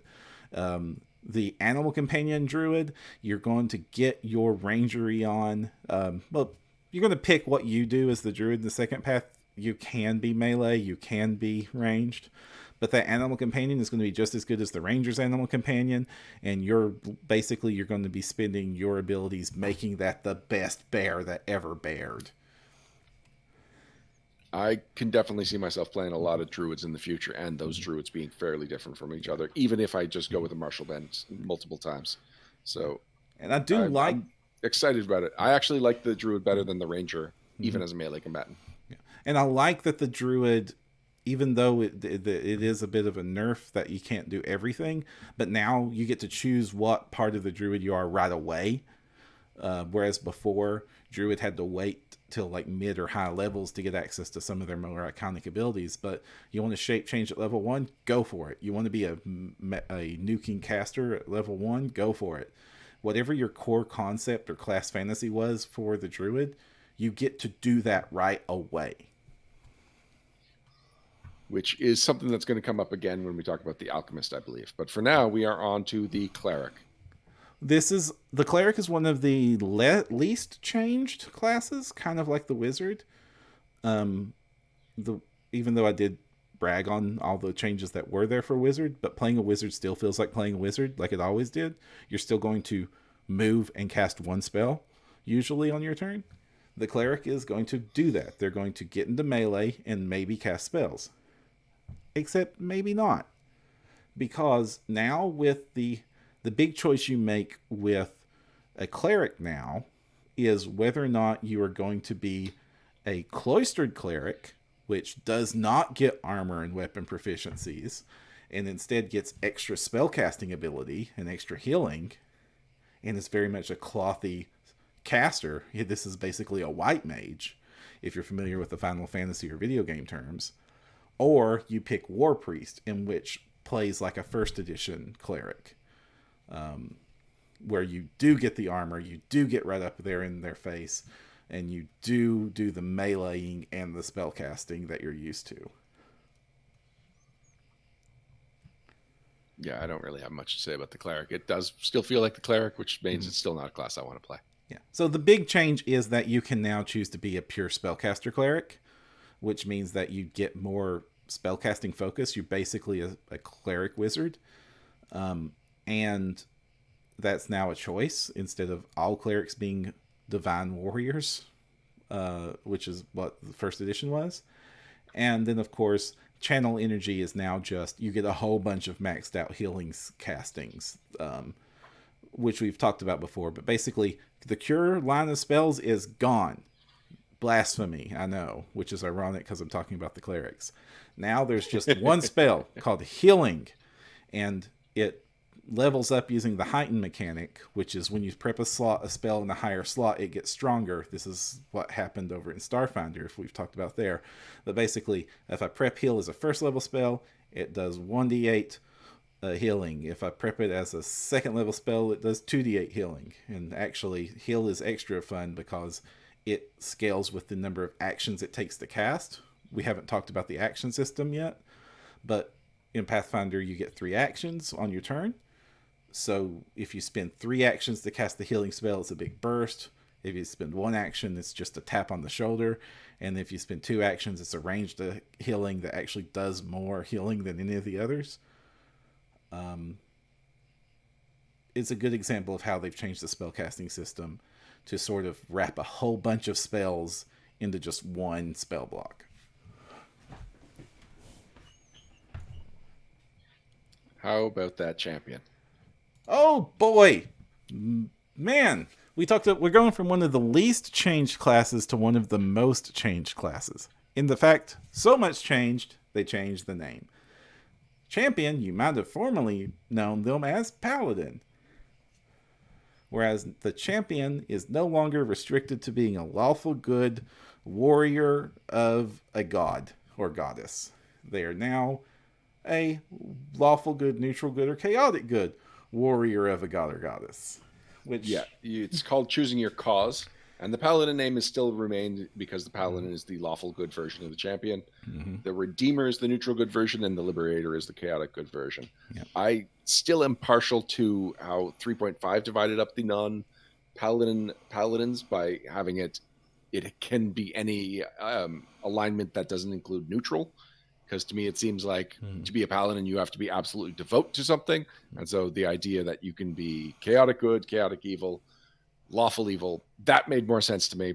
But more practically applicable is this version with the Redeemer. Although of the 3, I believe it was the Redeemer I found to be the weakest mechanically. I think it might just be because it starts off with something weak. I definitely had the impression that there was balance issues between the 3 of them. And we find the option that explains why. So while Ryan's looking for that, the Paladin they are the defensive character. They have all the armors. They get shields. They're really good at using all of that. They level up their armor faster than any other class does. They are very good at most of their saves, except reflexes, because it's really hard to be extra dodgy when you're wearing all that armor. They also get, some minor spell casting in the form of focus spells, but they do not have a spell list anymore. Those focus spells that you get, which they used to have a name. I'm trying to remember the name. I have forgotten what they used to call the name of these things. They still call them that in here, but it's not explicit. It's not a class. But basically, you get a bunch of focus spells that are really focused on things you could cast while in combat. Very quick actions. Very useful for somebody that's going to be in melee and healing and smiting. And that's what you get. Smite Evil does still exist, but it's a feat that you get at 6th level instead of 1st. Instead, your calling at the beginning determines what your base ability are. The champion can get Retributive Strike, which is basically you hit my friend, I hit you back. That is for the Paladin. Glimpse of Redemption is from the Redeemer. They are able to... I have totally forgotten this. They give your ally resistances to somebody that would be hitting them. So basically you put protection on your ally. And then Liberating Step, which is somebody tries to grapple or detain or spellcast or some way keep your ally in trouble. The Liberator is actually able to let them move out of that. Yeah, and I did not take a note about what it was that made me think that one of them was the weaker of the three options, and I cannot find it right now. So I'm just going to assume that I misread something, because reading over all three of your base abilities, your champion's reactions, they all seem useful to me. Litany. That's what they were called. They were called litanies. Because there's litany of righteousness and litany. Something in the base class features of it reminded me something strange about the Druid. The Druid gets shield block as one of the base things. This is not an option. Shield block is something that many classes get, including the Paladin and the Fighter, and the Druid for some reason. Okay, so shield block is a general feat that any character can take. You do not get it by default, even if you're proficient with shields. So raising your shield in Pathfinder gives you your shield bonus to AC and lets you use shield block if you know how. Most of the classes that have shields get the shield block feat for free. This really just comes into play when you are playing a class that doesn't traditionally have shields and you want to be able to shield block. You have to give that as a general feat. And what shield Druid block gets it for free. Yeah, but Druids get shields. The Druids have always used shields. Have they? Yeah. All right. Yeah. I thought it was weird. And maybe it's because Lini's art was one of the only ones that wasn't updated to include a shield. Oh, yeah. Now, Druids have historically always been able to use wooden shields, and so it makes sense that they would have shield block. And shield block in Pathfinder 2 actually blocks a hit. It takes it absorbs the damage from a hit, and you don't take that damage. It's great. I've used it to a lot of success, both with real shields on shield-focused warriors. One of the warriors I'm really liking playing right now, or fighter, is basically all shield all the time. Shield bashing, shield absorbing, shoving people around with the shield. It's fun. And then with the actual play we did that you'll be able to hear, where I was playing a bard fighter, the shield spell, which works just like a shield, except you cast a spell and you get a magic shield that will take a hit for you. Well, since you've brought up the Bard, that's the next class we're going to be covering. Bard is more of a primary caster now. It gets the same spell progression as everybody else, which is the big change to it. But the theme is still as strong as ever, with the subclasses being called your muse. You pick the direction that you want to go. What is your main source of inspiration? Right. Polymath is the generalist one. It gives you versatile performance. Enigma. What's the point of Enigma again? Your muse is a mystery. You gain True Strike and Bardic Lore. Right. And Maestro is the one, if you want to focus on the performance, you gain Lingering Composition, and Soothe is added to your spell repertoire. Which is very important, because if you want to be a healing-focused bard, you want to be Maestro, because bards don't have Soothe by default any other way. Really? Yep. Like, you can pick it up later by picking up more than one muse, but that's how you get Soothe. If you go to the occult spell list, Soothe isn't on there by default. So you played a bard. What were your experiences with the bard side of it? Or I played a half a bard. I had a bunch of fun being half of a bard. I very much felt like I was a full multi-class spellcaster. That's a weird sentence to say. The bard feels like a spellcaster now. You are definitely choosing buff spells. You're making tactical decisions about how you're using magic, both with your cantrips, which are a lot of them are musical-based cantrips that use the perform skill now for the bard, and with your focus spells, which again is a lot tied into what used to be bardic performances, and then your actual spells are so much more important.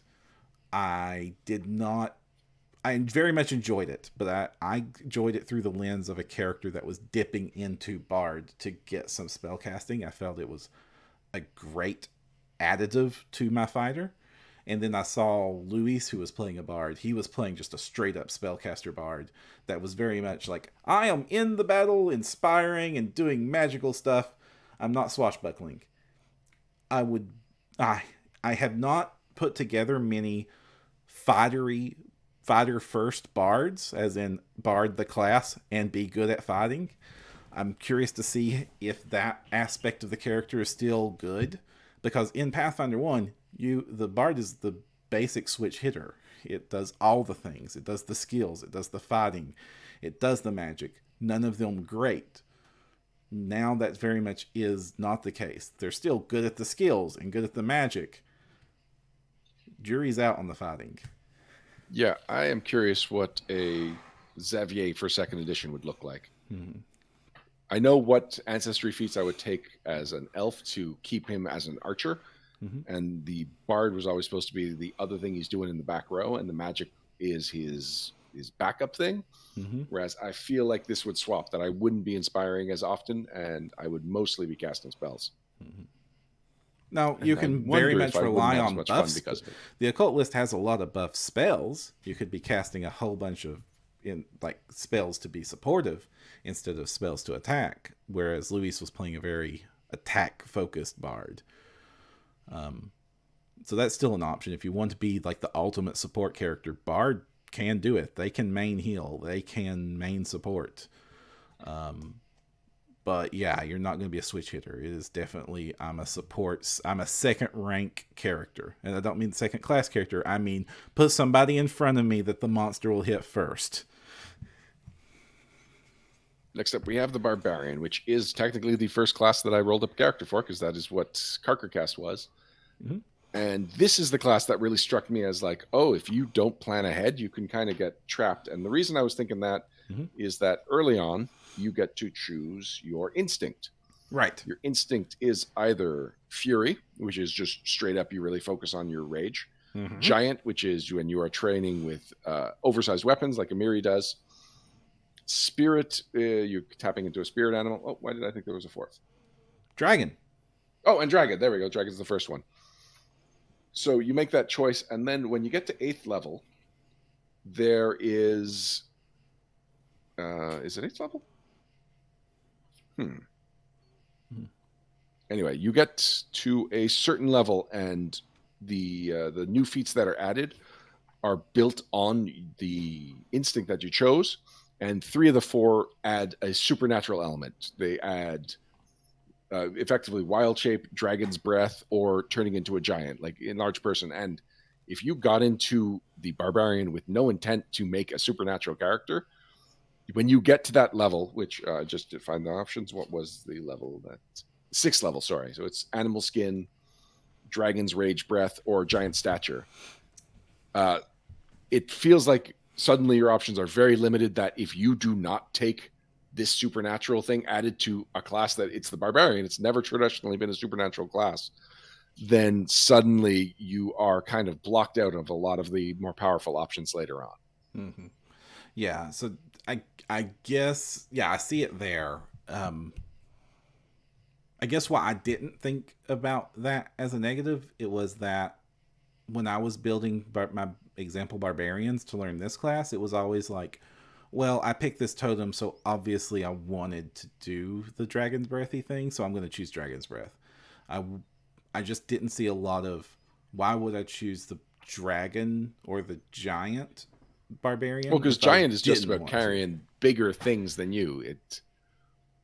Giant is one that does not line up specifically, in my view. Okay. And it's also, if you want to do that stuff, that's what the Druid is for, that's what the Ranger's for. Whereas the Barbarian is the nature one that's supposed to distance itself from magic.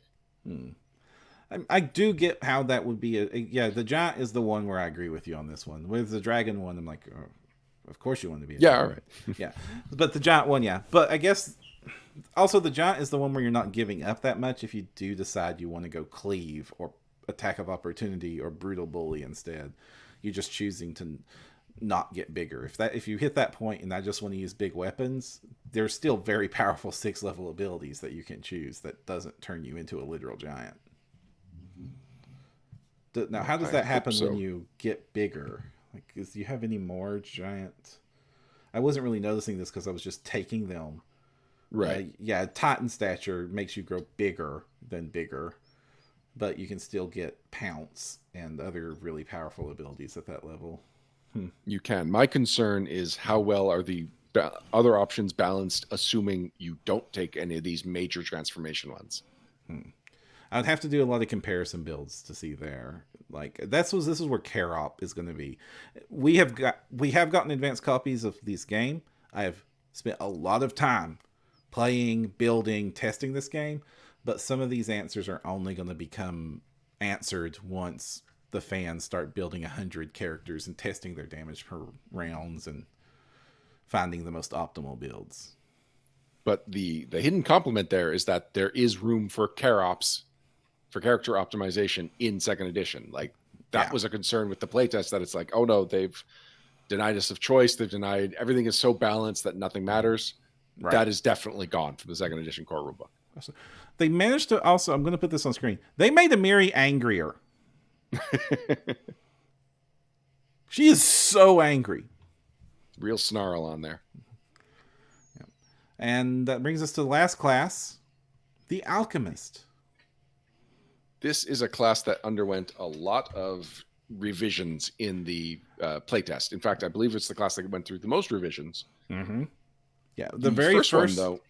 The very first one tied heavily into the resonance mechanic, which doesn't even exist anymore, and was very unfun to play. I got to play one of those. You just felt so choked off from your abilities because while every other character was getting to use resonance for cool things, you were basically forced giving up all your resonance immediately just so that you could do what you used to do in first edition for free. It was also, so the subclass that has been added to this now, which is your research field. You can be a bomber, a chirurgeon, or a mutagenist, which is traditionally something you can do in first edition. You got a little of each, but you can kind of choose how much you want to specialize in them. Whereas the playtest version, it was just like, yeah, you get mutagen at like some weird but specifically indicated time, like 6th level. Mm-hmm. And so anyone that was coming to it with a first edition alchemist who had specialized in mutagen, they had that option taken away. It was very much the opposite of what they did to the Druid here, where it was like, no, you need to choose your definitive type of alchemy here. You choose your definitive type of Druid, whereas Alchemist was like, yeah, you're still getting these abilities. They're just kind of all over the place and out of your control. Right. But they, in the final version of second edition, they've won that back. You now are choosing what you're, it's much, the Alchemist is very close to its first edition counterpart, where you're going to pick a path, whether or not you're going to be Dr. Jekyll, Mr. Hiding It, whether or not you're going to be throwing a bunch of bombs, and now added to that list, a good healer using alchemy is now an option. You can be the surgeon, which makes you good at the medical skill and gives you access to make a lot of medical-based potions that are as good as main healing as a cleric. So that's new to the alchemist. Animal companions and familiars. Oh, that's this a class? Is one of the two sections of the classes chapter that are added at the end. Mm-hmm. I believe animal companions and familiars work fairly similar to how they did in the playtest, correct? Yes. So, and very similar to how they do in Starfinder. I know I'm going to say that a lot, but basically you build your animal companion. Like the animal companions actually are built much like in first edition, where you have a base set of stats and you write them down and you alter them based on what species they are, and you get a very monster stat block looking character. But now you have to spend some of your actions to command your animal during combats. They don't do it on their own anymore. So, but the flip side is you're no longer rolling or using tricks, the trick system. Your animal companion, you can just control outright and do the cool things with, without having to teach them tricks or handle animal skills. They will just do it. But you have to spend one of your actions each turn telling the animal to what you want it to do, and then it will do it. And then they get 2 actions, you get 2 actions, instead of having basically the equivalent of 2 full characters to play during your turn. Yeah, I was a vocal proponent for running animal companions as the rules are written in first edition, because most people made a lot of exceptions. They just kind of had animals doing whatever. They ignored a lot of the tricks, but they didn't ignore the fact that you could control them for free.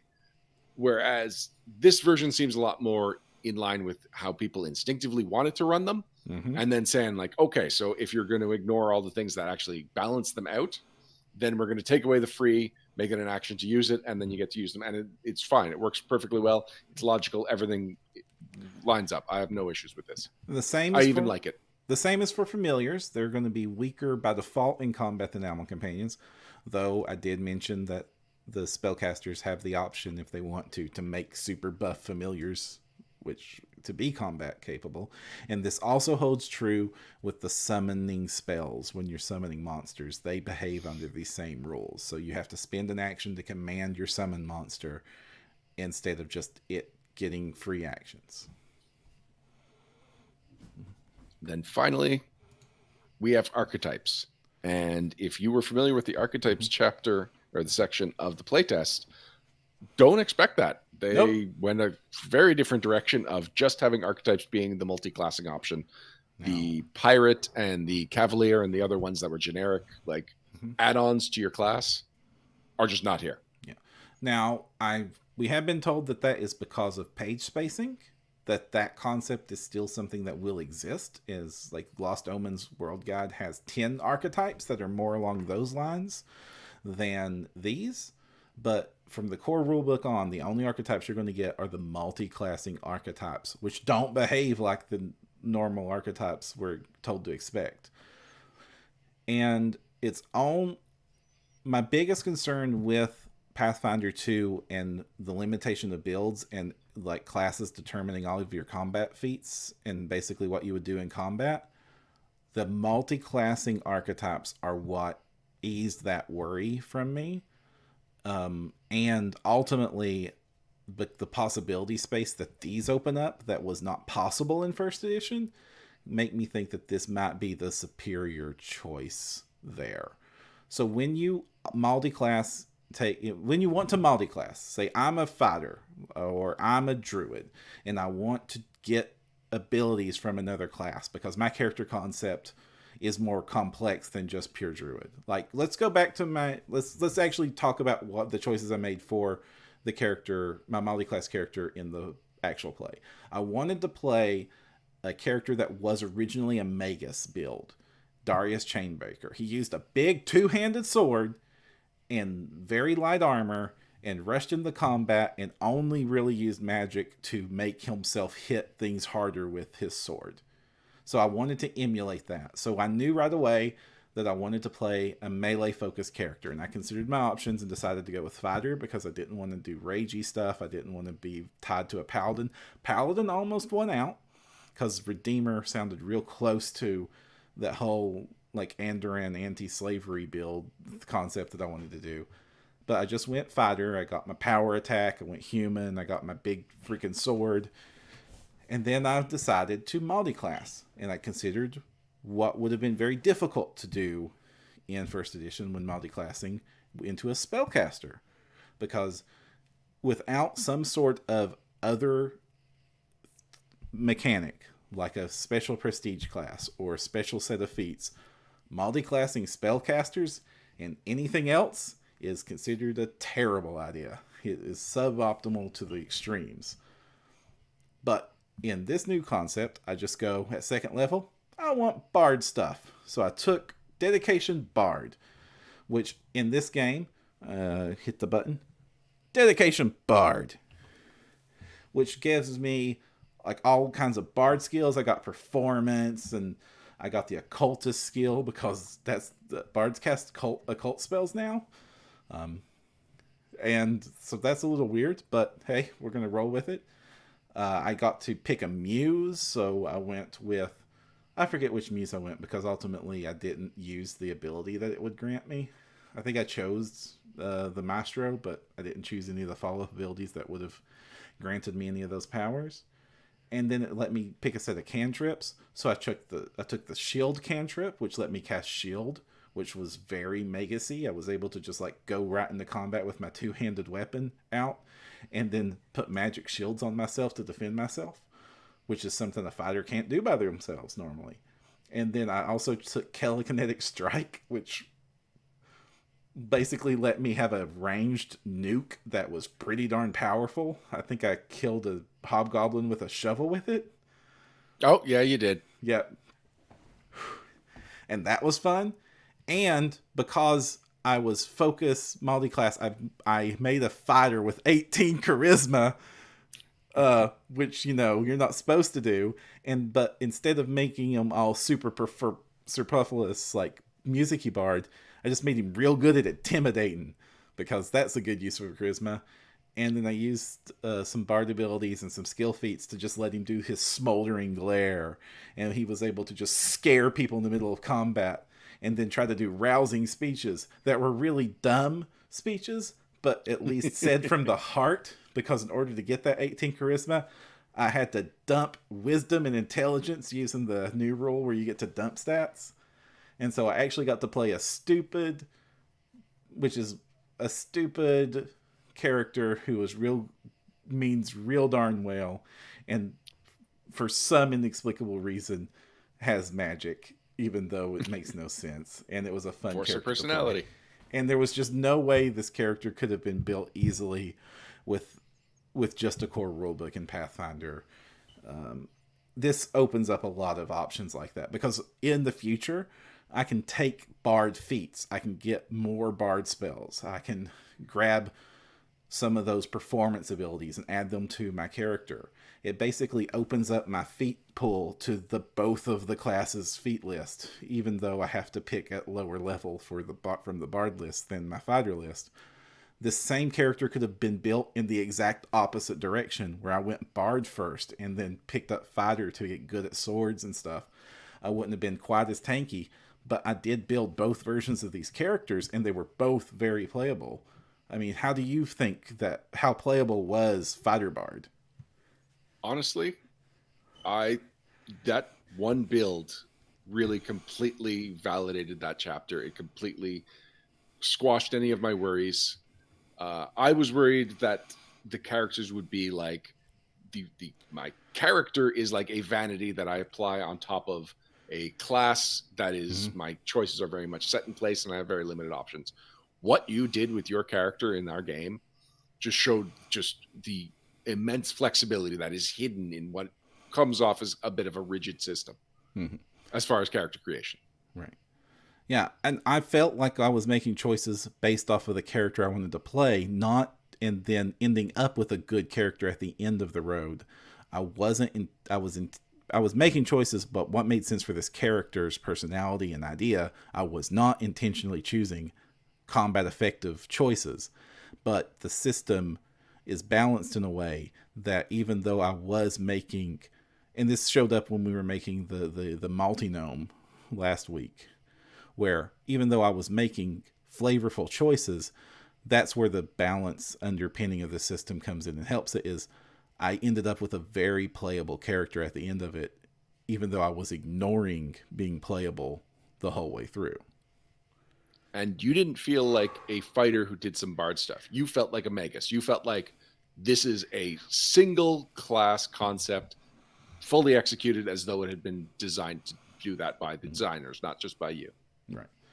And I'm seeing possibilities like that through the whole play space. I could see being a ranger who wants to focus on that 2-weapon ability and wants to get more fighting styles to go into fighter and grab sudden charge and grab some of those 2-weapon abilities, or even grab a couple of those ranged fighter shots if he wants to grab some extra bow stuff, and just ignoring all the nature and animal companion. I can see what was absolutely nuts in Pathfinder 1, where I could go, I want to be a druid and grab the primal list, but I also want to I'll multi-class into a bloodline from the sorcerer, so I can be this weird tentacle eldritch druid that has some occult spell splashed on the side of it and still be playable and not felt like I sacrificed being a good spellcaster, because you can just blend those two things together instead. And that just happens with all of the class choices. Just any 2 class choices, I can start thinking of the characters that those could be. And then even the order that you chose them in changes. And you're not just limited to 2. When you pick one of these dedications, you have to pick 3 feats total from that dedication, but then you can add a third dedication and a fourth.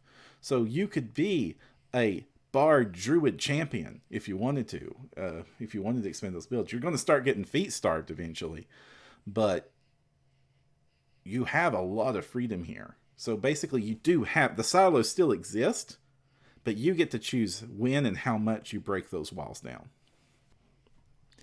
And that was a whole lot of time spent on classes, but you have to understand that the nature of this game, the class chapter really is the meat of this book. Unless you're spellcasting, most of your character options are in this chapter, and a lot of what the game is going to be pitched, they've isolated into this almost 200-page chunk in the middle.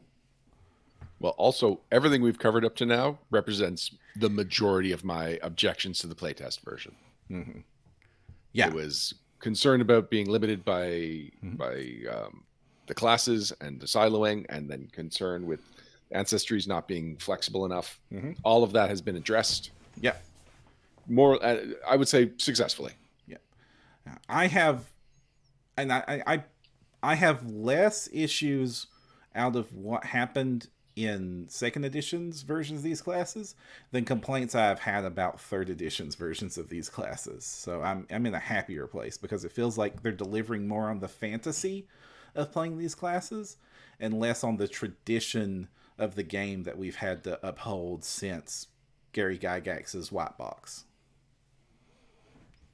The next chapter is skills, and it seems like skills more or less, other than how untrained work and the proficiencies work, have been pretty consistent since the beginning of the playtest. They didn't get too many revisions at any stage of the revisions, and I don't really recognize a whole lot of difference between these skills and the last playtest version of the skills. No, like the big difference in the skills are that the medicine skill got buffed like it did in the back end of the playtest. So now if you want to heal in combat and out of combat, take a strong look at the medicine skill and look at the skill feats that tie into that. And also the skill feat is where the skill section is where you're going to be introduced and spend the most time with the new proficiency system, which is basically that every character in every stat in the game is going to be ranked in proficiency. We kind of hinted at it earlier. So there's untrained, you suck at it, you don't get any bonuses whatsoever. And then for the rest of the trainings, trained, expert, master, and legendary, you add your level to any of those checks, plus a growing bonus. And it's 2 for each rank. So level plus 2 for trained, level plus 4 for expert, level plus 6 for master, and level plus 8 for legendary. When you start to compare these and the saving throws and ACs and attack bonuses and stuff, you start to see a lot closer to the ranges we were used to in first edition, if not to the extremes. It's very hard to reach a point where you're completely hopeless as long as you have training. As long as you have training. If you're untrained, you're hopeless. But there's very few places where rolling a 20 won't succeed and rolling a 1 won't mean you failed. With the exception of being at the very top end of these skills, legendary characters can pretty much everything but a 1 is usually going to be fine for them. One thing I find odd is that those numbers aren't summarized on an easy to reference chart. That chart is printed on the character sheet. Okay, that helps. But still, in the reading of the rules I found on page 10, we've got the different proficiencies bolded, and then later on in that paragraph, we've got 2, 4, 6, and 8 respectively in parenthetics. And then in the skills chapter where you expect it to be one of the main charts, it is not present. No.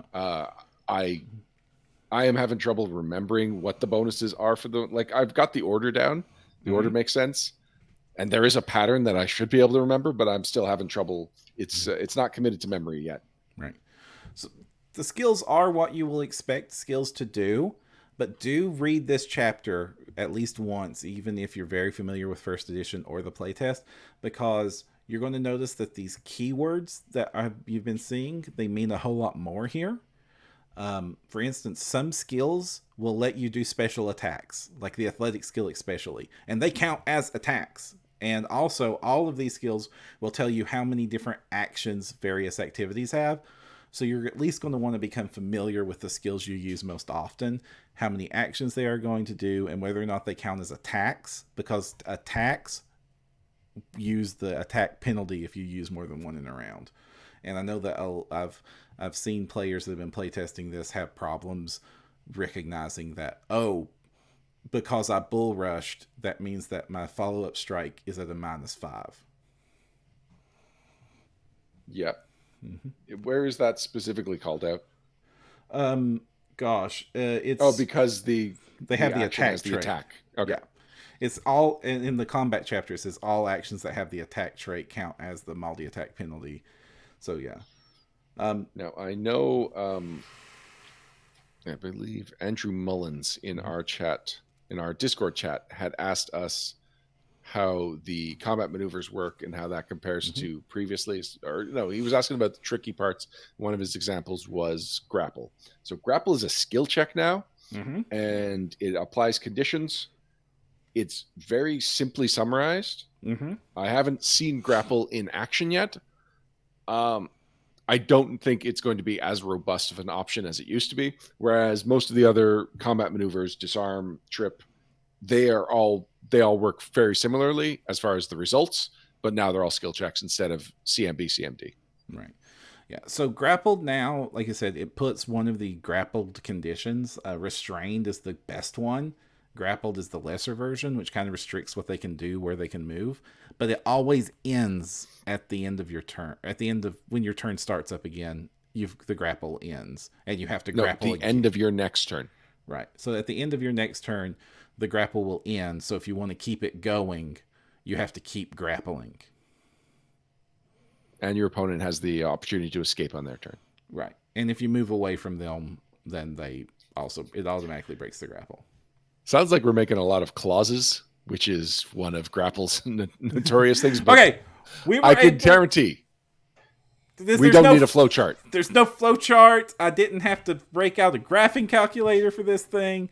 And I'm being very careful when I'm criticizing the grapple, because I remember the gnome hugging the ogre animation for 4th edition, where they spent a half an hour lambasting how bad 3rd edition was, and I do not wish to repeat that performance.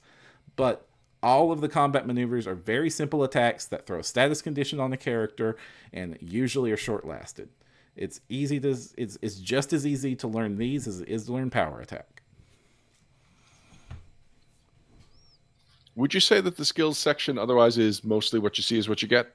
Yeah, but you do want, but they're very explicit about the actions. So make sure you read the actions. They read just like the feats and spells.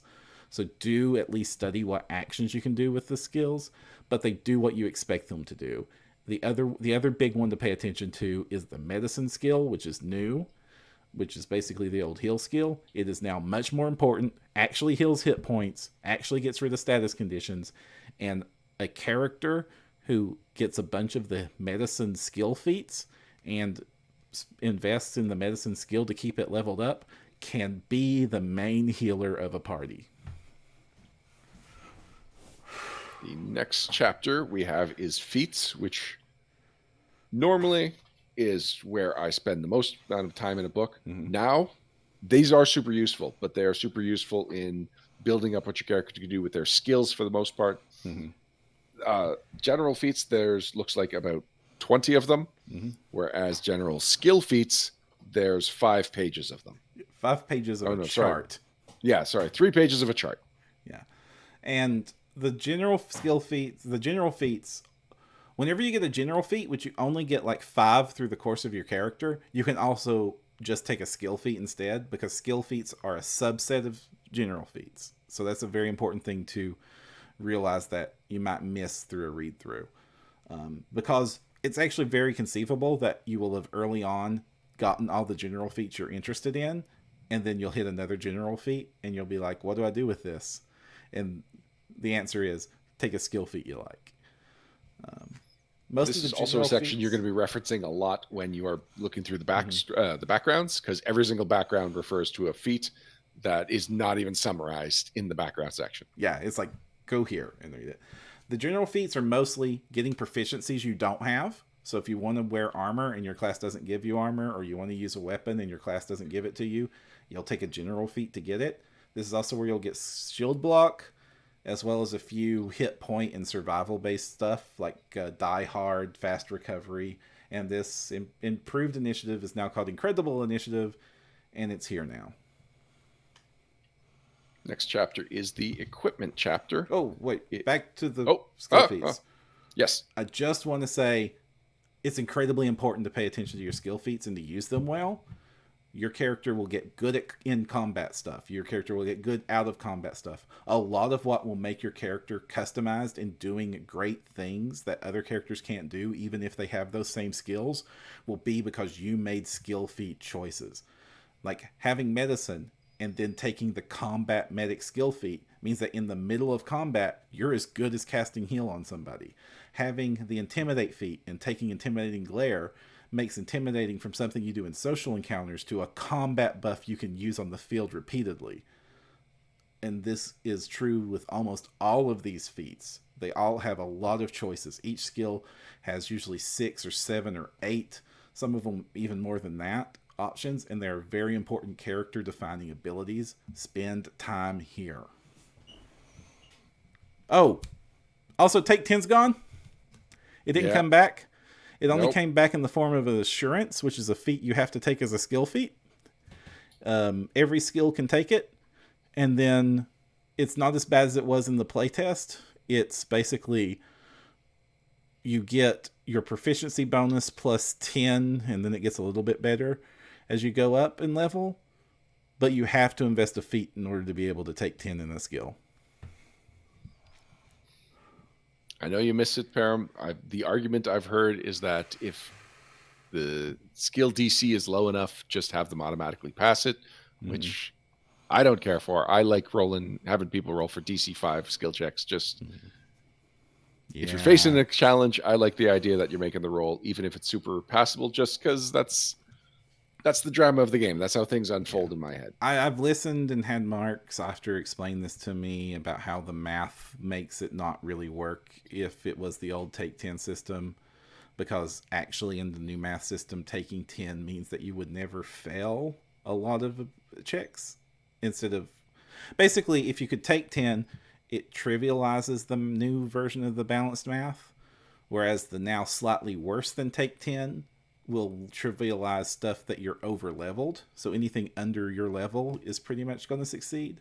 But at level stuff you will want to roll for, which is how it was explained to me. I still think that maybe it should have just been Take 5 then, and then that would have been easy. But yeah, this is one of my few big gripes about the game is Take 10 is gone because of how fast it made the game move.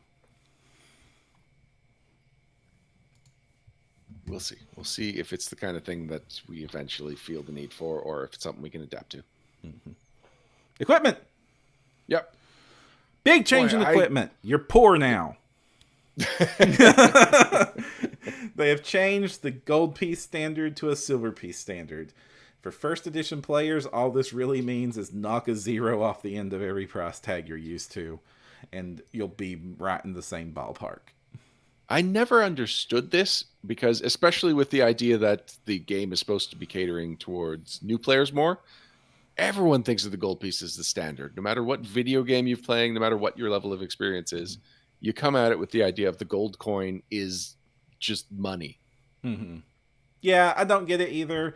I know that there's some historical realism involved in this choice. I know a lot of it is that the absurd price of equipment and higher levels in the first edition Pathfinder, the new scaling here with this version of it is a little bit more reasonable. And I did notice that when I was looking in the treasure section, that magic items no longer seemed obscenely priced like they were before. They seemed reasonably priced for my expected wealth at that level. But all in all, I'm not going to complain that this decision has been made. I just don't see the point of it. Yep. Bulk. How's bulk compared to the playtest? It's the same. It's the same as Pathfinder. It's also the same as Starfinder. All Bulk right. is a godsend. I love the bulk system. Because without the bulk system, I would have just never used encumbrance. Because I never did in first edition unless I was being forced to. My rule as a GM was don't get ridiculous, and you don't give me a reason to make you track it, and I won't make you track it. Whereas now, bulk is super easy to calculate. It makes a whole lot of sense. Most things are, hey, is that heavy? It's probably bulk 1. Is it really heavy? It's probably bulk 2. Is it It's probably light bulk. And you'll guess it 9 out of 10 times correctly. And the math is just dealing with, on average, numbers smaller than 20 and usually smaller than 10. It's super fast to calculate. I have no problems with it, and I love it to pieces.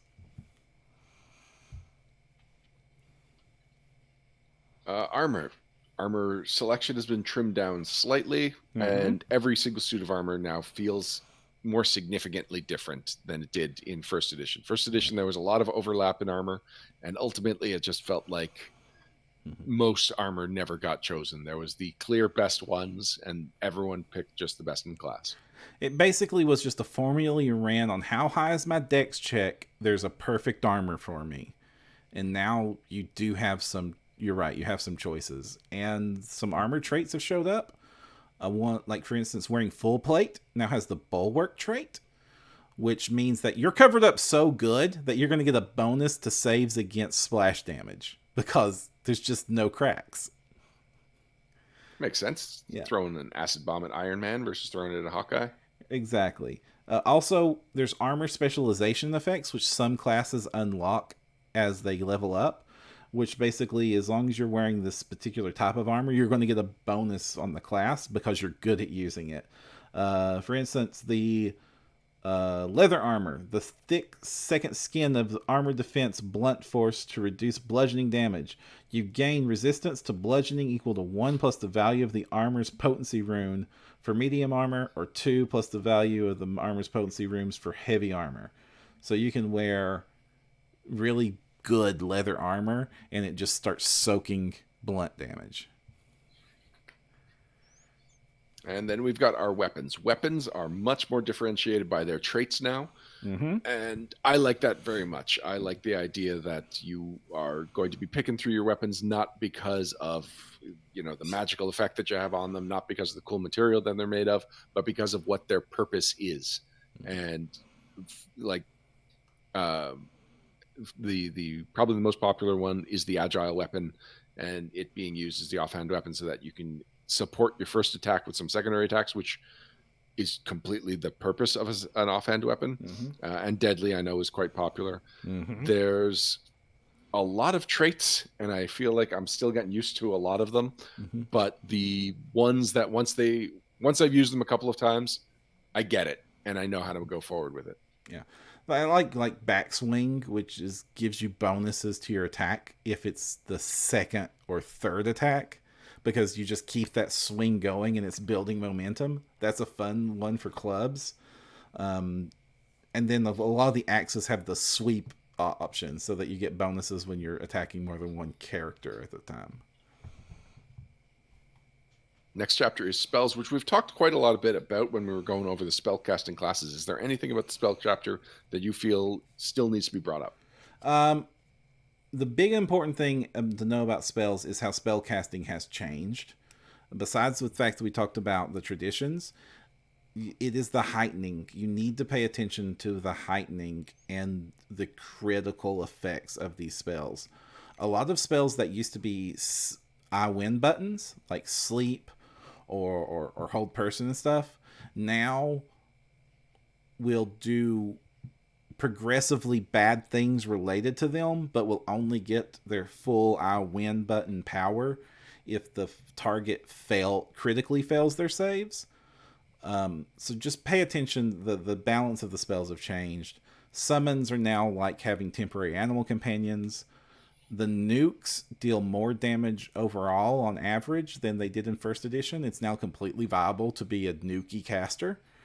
And your cantrips are now just super powerful.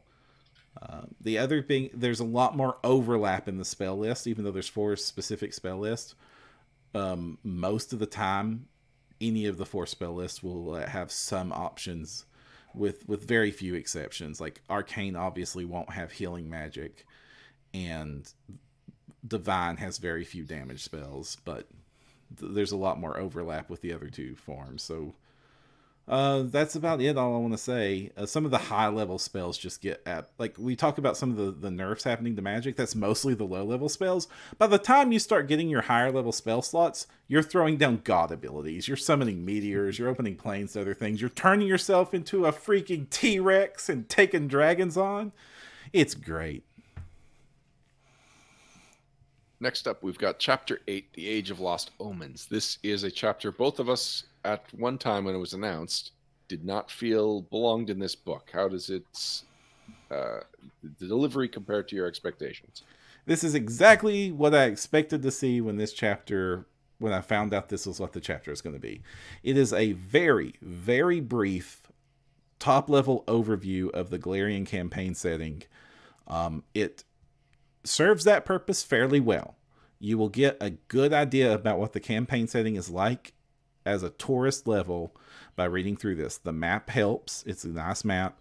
And I really do enjoy the vistas that we get to see of each of the major regions, which is an art style I wish was used more in campaign setting material.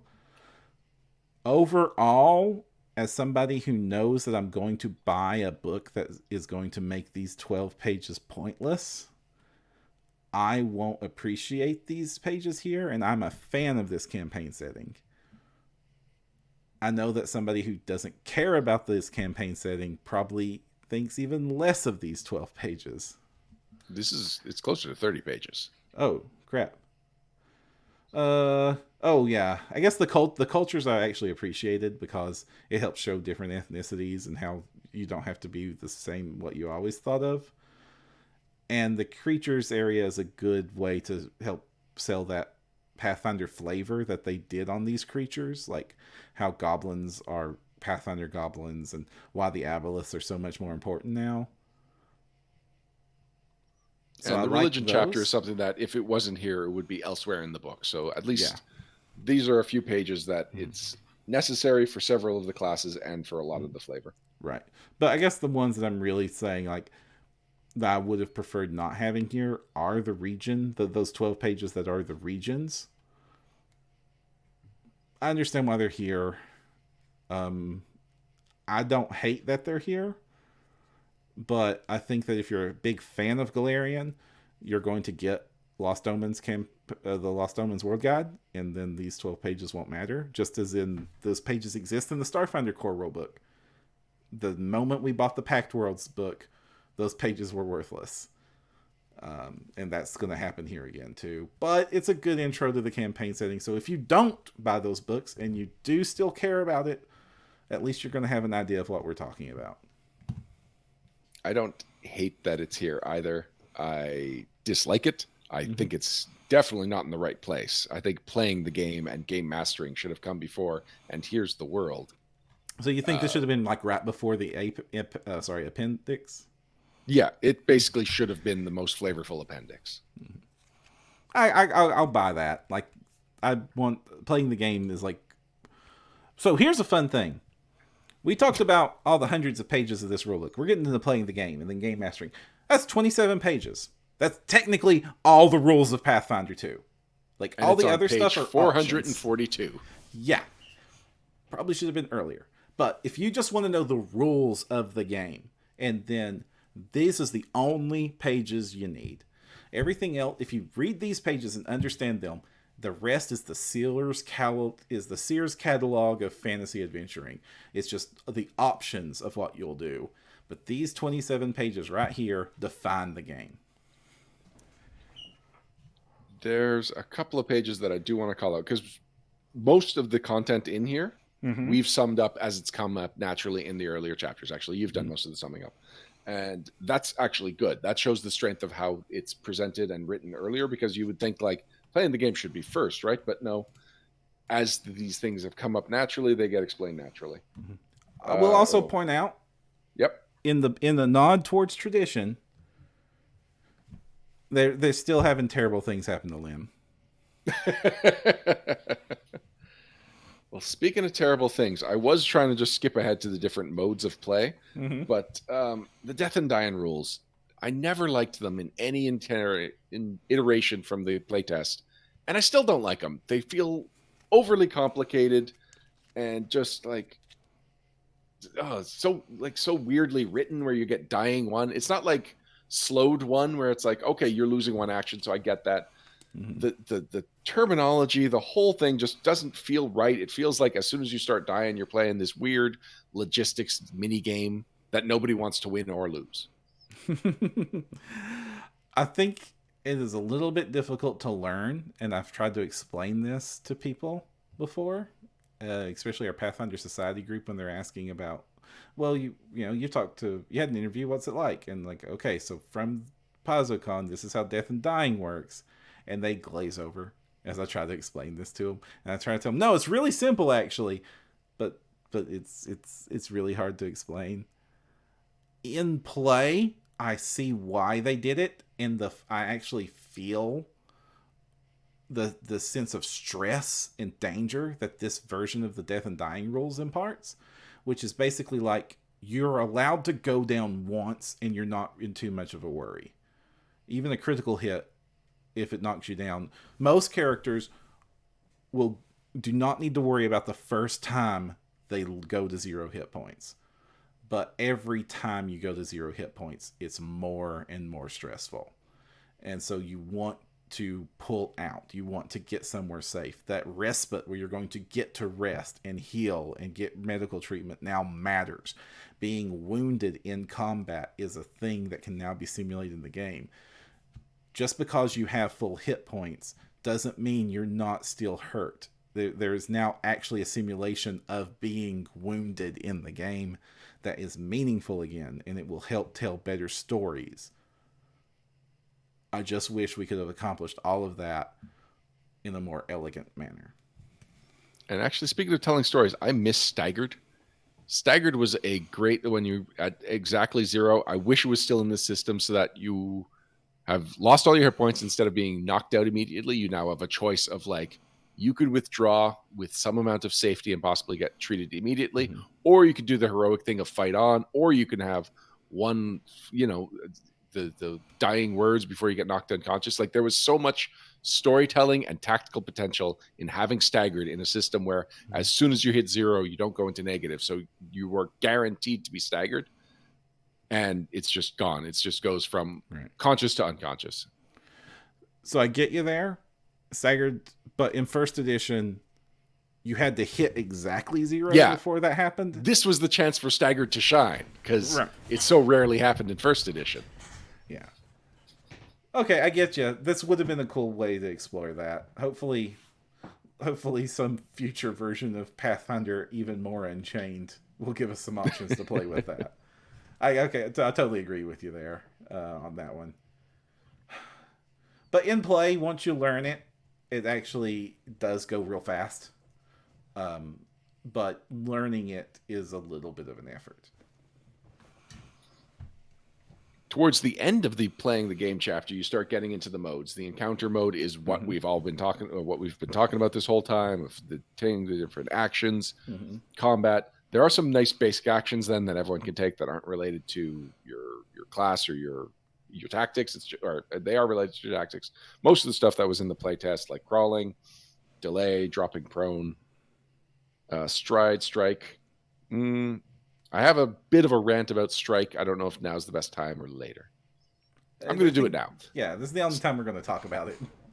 So one of the things that we heard the design team talk about a lot was the idea of load-bearing rules or load-bearing words, and attack was one of them, where sometimes it meant just being aggressive and sometimes it meant a specific action. So they tried to use words that if it is a specific rules meaning, it gets its own word, and that's where strike comes in. Strike is now what used to be attack, the attack action, and it's just like, if you're a GM and somebody says I attack, you get that they are doing strike. But if you read a rule that it says attacking your nearest ally, you know it's not necessarily you're striking your nearest ally. It's something else. Except this isn't the only time strike comes up. In magic items, you get a striking weapon.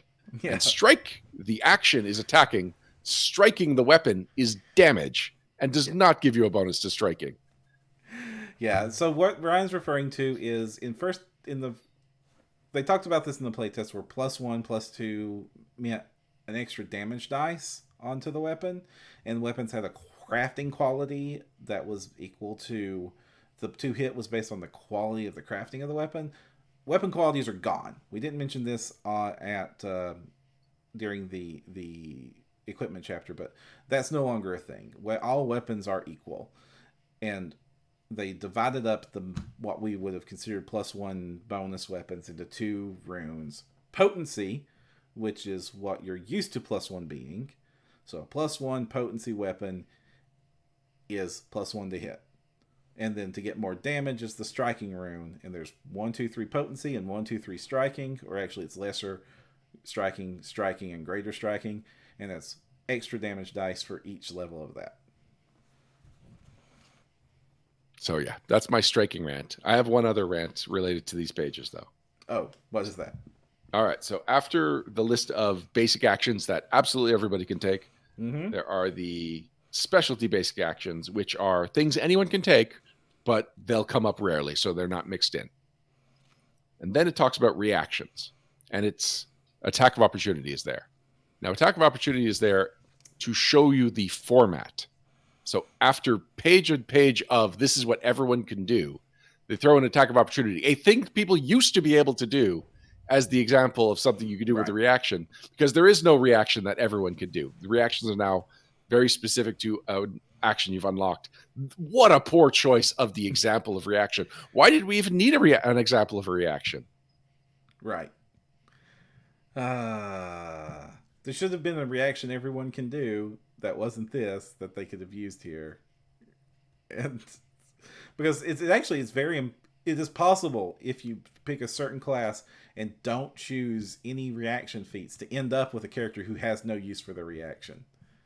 Now, most characters not just possible. It's you have to go out of your way from what I've seen to get reactions.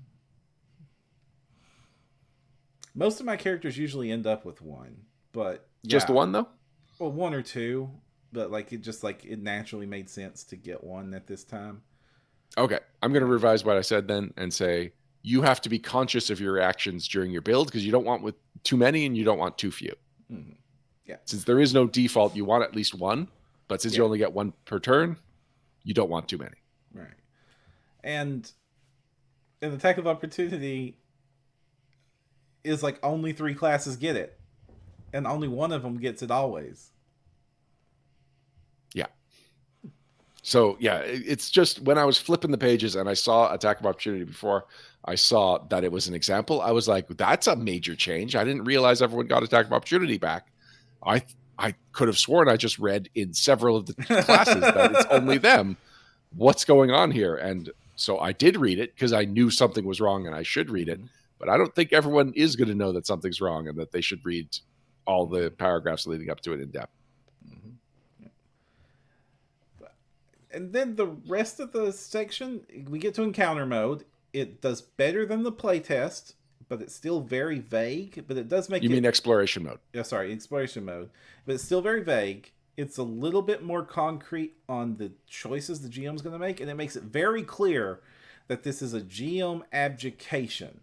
The GM is not going to say, everyone we're in encounter mode, choose your encounter action. The GM is going to say, hey, what y'all doing? And then try to pick the best way to abdicate the results of the things he knows is going on based on what the characters are doing. And I'm using gendered here, and I shouldn't, so apologies there.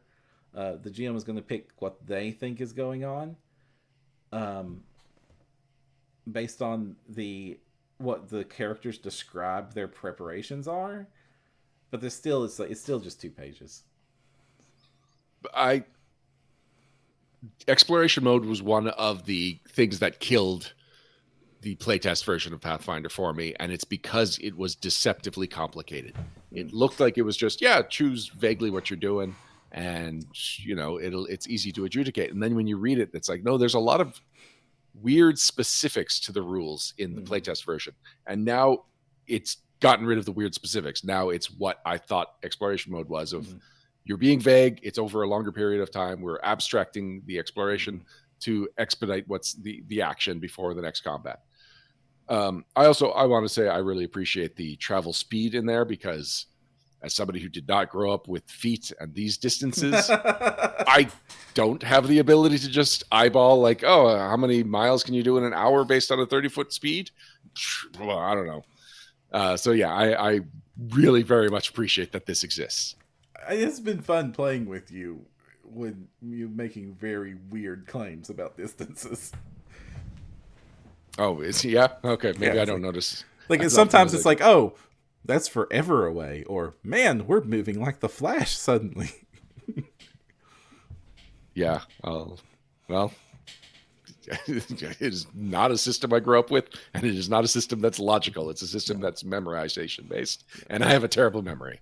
So there's very many reasons that does not work out for me. So downtime is the last of the modes, and it is shockingly brief. Yeah, it is a single page, tiny, mostly dedicated to retraining. Right, because a lot of that is because earlier in the book, in the skill section, it dedicates 5 pages to crafting, which is what you would do with most people will do with their downtime, is either earn a living or crafting, which is covered under the same section of rules. But when you finally get to the downtime section, it's like they can do that stuff hundreds of pages earlier, or this one thing. Well, there's also every single class. The first page of the class is like, this is what you're likely to do during downtime. And then when you get to the GMing section, it expands on downtime. So yeah, this feels like a mistake. It feels like a page was missing, but no, it's just there's a lot of pomp and circumstance saying this is downtime. This is all the information you need. Whereas really it's spread out in other logical places. Right. I have a small rant about retraining. You do? I love retraining. Love it, except retraining in every iteration since 3rd edition at least, there's been some mention of you need some kind of a trainer or a teacher or somebody to help you with the retraining. Why is it I can gain a level, go to sleep, wake up tomorrow speaking Draconic with never having interacted with this language? And yet, if I want to retrain, someone is always like, oh no, we have to make sure it's clear. You need a person to teach you this skill. Why is this the one time you actually need to apply any kind of logic to where these abilities are coming from? I don't know. I don't. With that out of the way, though, retraining is solid. It is a great use of downtime. It is everything I said earlier about, maybe you have to put a lot of planning into your classes. You don't have to put as much planning because you have the opportunity to retrain most of those options. Yeah, I was going to bring that up here. It's like all the talk we talked about earlier about bad choices and stuff. With retraining rules as core, it's literally like spend a week. Something you didn't like about your character is fixed now. The worst case scenario is like your very first class choice where you made the decision of which major path you were going down. That takes a month. So if you want to become a cloistered cleric and hang up your armor and scimitar, you spend a month retraining at the church, and then suddenly you can go back and rebuild your character and fix all that. And that's for the ones that, because you're not applying any magical ointments to change who you are. So things like the Sorcerer, where your bloodline is where you're getting your powers, it's hard to justify how you could retrain your bloodline. Right. So there are some choices there. And a lot of the times in this section, it says like, talk to your GM, work it out with your GM to figure out what makes the most sense. Retraining a bloodline never makes any sense. Right. Like there would have to be a big role-playing thing happen there. There's lots of fun stories that I could do and fun adventures I could write to facilitate that. But it's definitely not something you just do on a Tuesday. But for most of the time you're going to use this, it's going to be because you want to take one of your various dozens of feats that your character has in Pathfinder 2 and trade it for a different one.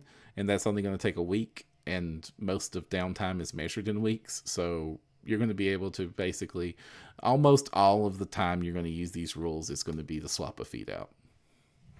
One thing I am looking forward to is seeing how downtime is incorporated into the adventure path line, because it would be cool if whenever you get to a city, there's a list of, and here's specific downtime activities you can do when you're here. Right. And that way you're spreading a little more time in the different cities, you're getting to know them, and there's a reason to go back and to visit different cities there. And also, Pat, that we talked with we talked with the Pathfinder Society crew during our last interview, when we talked with Mark and Linda, and there was mention that downtime was going to be a big part of society itself. So I'm interested to see how they incorporate that. Like, that could be a potential game changer. Next chapter is chapter 10, game mastering. Game mastering, there's several convenient charts in here. I put together a couple of encounters using the encounter budget system, and it took a couple of reads to really get my head around that. That, you know, it's always the same no matter what level you're talking about. And once I got that figured out, and I made several different encounters with a variety of different CRs and a variety of different monsters, and it worked out. I did find the one that had a lot of lackeys was tougher than I expected, and the one that had a couple of slightly more significant challenges, you all wiped those out pretty quickly. This is from a sample size of 1, though, so we will see how, if that becomes a trend or if it just happened to be these particular monsters in this particular order. Because I think you blew out your focus powers, right? Pretty early on in the first encounter. Well, we kind of also knew we only had time for 1 encounter left before we were going to wrap this up. So a lot of us went Nova on that fight. And yet nobody used their hero points. Yeah, we didn't have to reroll much. Surely there were hero misses. points. Hero points are now core in Pathfinder. How it works: you start the game with 1 point every time you play. You may have heard something very similar to this explanation when I described hero points, how I use them in my home games, because it's almost identical. You can spend that hero point to re-roll a dice whenever you want. Also, as long as you have at least 1 hero point, if you start dying, you can do what's called a heroic recovery, which is give up all your hero points, get rid of your dying condition, clear your wounds off, come back to the battlefield with 1 hit point. Once. And then get murdered. So be careful with that one. And the other thing is you earn hero points by doing heroic stuff. It specifically calls out what would be like self-sacrificing stuff, heroic moments, like very clever things.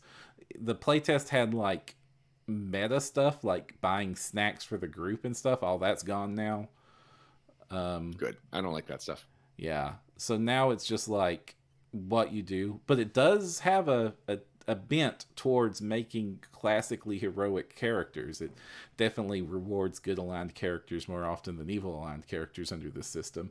I'm not sure that's a bad thing for my style of play, because I find that the evil characters reward themselves. I did award 1 hero point in the adventure, and I'm not going to go into it this time. Maybe in the future, after people have had a chance to listen to this episode and the adventure, we can talk about some of the choices that were made in that and how I ran that differently than I ran first edition games. One thing I can say I made a mistake on was DCs. Yeah, I was glad when we pointed the chart out to you. Okay, that's worth pointing out. Okay, DCs in Pathfinder 2.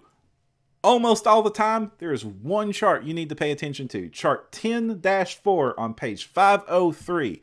As a game master, memorize this very tiny chart, and you will be a happy game master. There are 5 DCs. It's basically, what do I expect to be an okay challenge for a character at this proficiency level? And that's and this is meant to be a challenge, not something simple they do. This is meant to challenge a character that has this proficiency level. Wait, they're called simple DCs. Are you sure it's not supposed to be something simple? Is it simple to calculate? It's simple to calculate. Okay. This is meant to be an okay challenge. Okay. So what I figured out happened was I started with the one thing that if you succeed at this skill check, you will break the adventure right away. So that was the one that I was like, all right, DC 30. And then, well, no, like it was like a very, you weren't really supposed to succeed at that, but if you happen to, then the thing would play in a certain way. But you see how it's like the untrained, it's 10, then 15, then 20, then 30, then 40. Right. I got it in my head that it was intervals of 5, not just that there was one exception where it's an interval of 5 or 2. And so I started from 30 and went backwards. So most of my DCs were 20 to 25, which is much higher than they should have been. They should have been 10 lower than that, which is why you all were doing fine, and you were fairly skilled characters, and you were failing way more than you should have. Yeah, I was rolling a 13 and failing a check that I thought I was good at. And I was like, what happened? Yeah. So if people are going to listen to the adventure and they're going to hear like some of the amount of fails and the results they get, that's why I screwed up. Yeah. But simple DCs, if you're untrained, 10.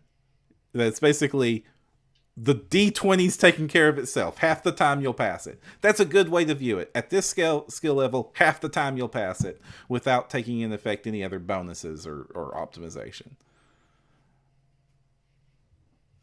Yeah, you know, as it scales up, it pretty much is that. Yeah. I think so. About 5th level characters, some of us, the stuff we were very good at was about expert level.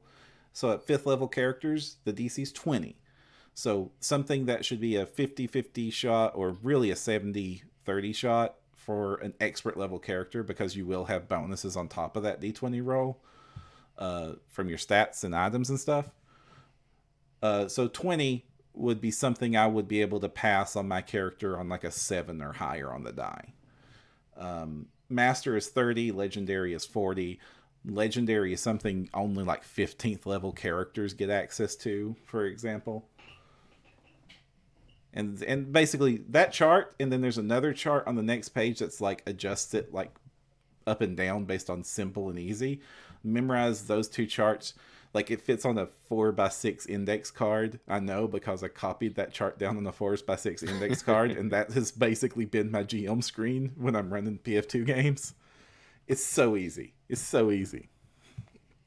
So there are a couple of other things in this book. There's hazards, there's crafting and treasure. I feel like these are things that maybe we will give some time to in the future, because I don't know. I feel like I'm running out of steam. I feel like we've really made our point that second edition is not what we worried it might have been. It is actually the game that we were hoping it would be when it was first announced, and we were all super excited about the possibilities. Yeah. I mean, this is my favorite role-playing game now. I mean, I'm just going to flat out say it. There are things I don't like about it, but they are vastly outweighed by the things I wish was fixed from PF1. Like high level, we didn't even talk about high level play. I ran some high level play encounters just to see how it handles, like level 12, 13 characters against challenge rating 12, 13 monsters. It still felt deadly. I was able to run those combats fast. They were still using 3 actions. Those actions were doing big, cool stuff, and I was rolling big damage dice, and I was throwing out cool abilities. The monsters were taking up bigger bases because they were large. And there was more stuff going on, but those fights were still happening. Instead of having 45-minute fights, I was having 15-minute fights. Like I said at the beginning, that adventure that I ran really solidified a lot of my opinions, really squashed a lot of my worries. As I was reading through, like, because it's so front loaded with the things that I had concerns about, Ancestries, classes, and those largely felt unchanged. Like, more options were added, but it still felt like at the core was what I had issues with. I was like, I don't know about this still. But yeah, playing the game, it's like, no, this feels right. This feels like Pathfinder. This feels comfortable. I can do this very quickly. I made some mistakes, and I'm still going to have to unlearn a lot of 1E, and 2E is going to have to become an instinct. Right. But I'm totally prepared for that now, whereas that is not how it felt at the end of the playtest. No.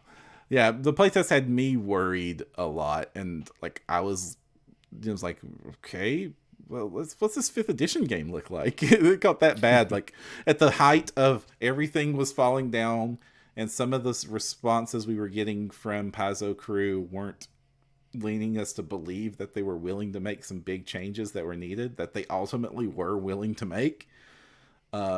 When the night was darkest, I was like, well, let's see what some other games look like. And the truth was that nothing I found out there was giving me the same Pathfinder feel. The same, I have really cool characters that are my own and are defined by their stats. Like Starfinder's great. That for a long time that became the motto of me and the other Starfinder crew when we were trying to keep morale up in the No Direction chat was, well, at least Starfinder's great. But PF2, as I read it, as I hold this book here, is Pathfinder. It's a new game, it's a new system, but I still feel like I'm playing Pathfinder, and I'm still thinking about characters like I thought about Pathfinder characters, and I'm still thinking about running Pathfinder adventures, and I'm looking forward to the new releases, and I intend to play the crap out of this game. You mentioned that you didn't know if the design team was going to be willing to make big changes, but the fact that they changed the language, really, the significance of that needs to be acknowledged, because I think their plan was just you write the playtest and then you just rewrite certain parts and edit it up to it. But no, they had to rewrite everything that was written for the playtest because the language that they chose to use was not popular. No. And not everyone has your programming background, Param, because oh boy, does this read so much better. I didn't like it even if I had my programming background. Okay. I just said I could understand it. I didn't say it was enjoyable. And they acknowledged that right away, that the layout wasn't what they hoped it would be. And I do also want to say that when I say I wasn't sure they were willing to make the changes, this was at the height of our worry before the big patches starting hit, when like the blog post came out, stuff like, maybe you all aren't appreciating resonance the right way kind of language started happening. But towards the end of the even towards the end of the playtest, they started giving us those glimmers of hope of, oh, they're going to make big changes, and let's hope that means they're going to make big changes. And so I don't want to say that I don't want to say that that was a forever criticism of the staff. I was just saying I was worried at one point, and then they alleviated that worry even before this book came out. Yeah, it feels good to be happy about a second edition Pathfinder book. What do you think about how heavy it is, though? I'm very strong. It is a noticeably heavy, and I didn't think that a bigger book than the first edition book was the right way to go, which I talked about at one point at the beginning of this recording, but may have been the part that didn't make it. No, we deleted that part. Yeah, okay. So I think that if they had trimmed out some of the classes and stuck to more core just to save on some space, that would have been good and would have given us some stuff to look forward to immediately, especially if it was like, don't worry, within the year you'll have all of the classes from the first core rulebook. And then you could have taken out, let's see, Alchemist I like the inclusion of. We didn't need Barbarian and Ranger. We didn't need Monk. At the time, I said Sorcerer and Wizard could have been one thing, but it ends up that they went a very good direction with the two of them. We didn't need Bard in the original version, although it became iconic Occultist. We definitely could have trimmed out 4 of those classes. Totally agree. But here is my opinion on why they may have made the choices they did. Yep. Is after the playtest, they took a PR hit. They could not deliver a book that seemed lesser than Pathfinder 1's core rulebook. It's like if they trimmed out options and started putting them in future books, that would have been like the masthead at the head of the army of Pathfinder 2 haters.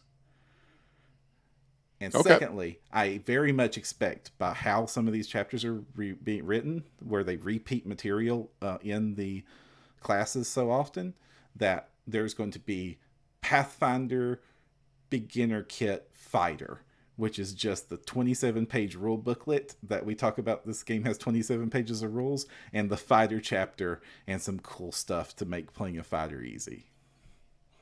And you know what? The fact that the classes are so consistently 11 pages, except for the fighter, really shows that it's like, yeah, they were sticking to a format. Like that shows some intent there. So you could just take the specific kit that has their thing from, yes, Param. Yes. It's a very good point, and I think like especially like if it's format it. If it feels like a comic or like a player companion, that's a good size for like, this is all I need for my character. Right. Yeah. So I'm very much expecting 2 years now we're going to be in, or maybe even a year from now, we'll be interviewing the design team talking about these cool new beginner boxes that are just like this slim little folio with a fighter mini in it and some dice and a pencil and a bunch of cards for their actions. And one thing that you said you wanted to talk about later that we didn't was the character sheet. Is this a review for another time? Okay. Download the black and white character sheet, in my opinion. I don't like the character sheet, but that's a preference. There's probably going to be 1,000 fan-generated character sheets. By the time you're listening to this podcast, there will be one more fan-generated character sheet that you'll be able to get on the No Direction podcast website, because I just finished it this That's morning. officially going to be available as of today? Yeah. As of today, August 1st, the first day of Gen Con. I finished it this morning. And by this morning, I mean July 29th. Or actually July 28th. Holy crap, we've been talking all night on this thing. But I finished it up. It's ready to go. Yeah. But, all right, we ready to wrap things up? I'm done. I love this thing. I am very happy with it as well. So until next time, I'm Ryan Costello. And I'm Jefferson J. Thacker, also known as Param. And if you want to find the path, you need no direction.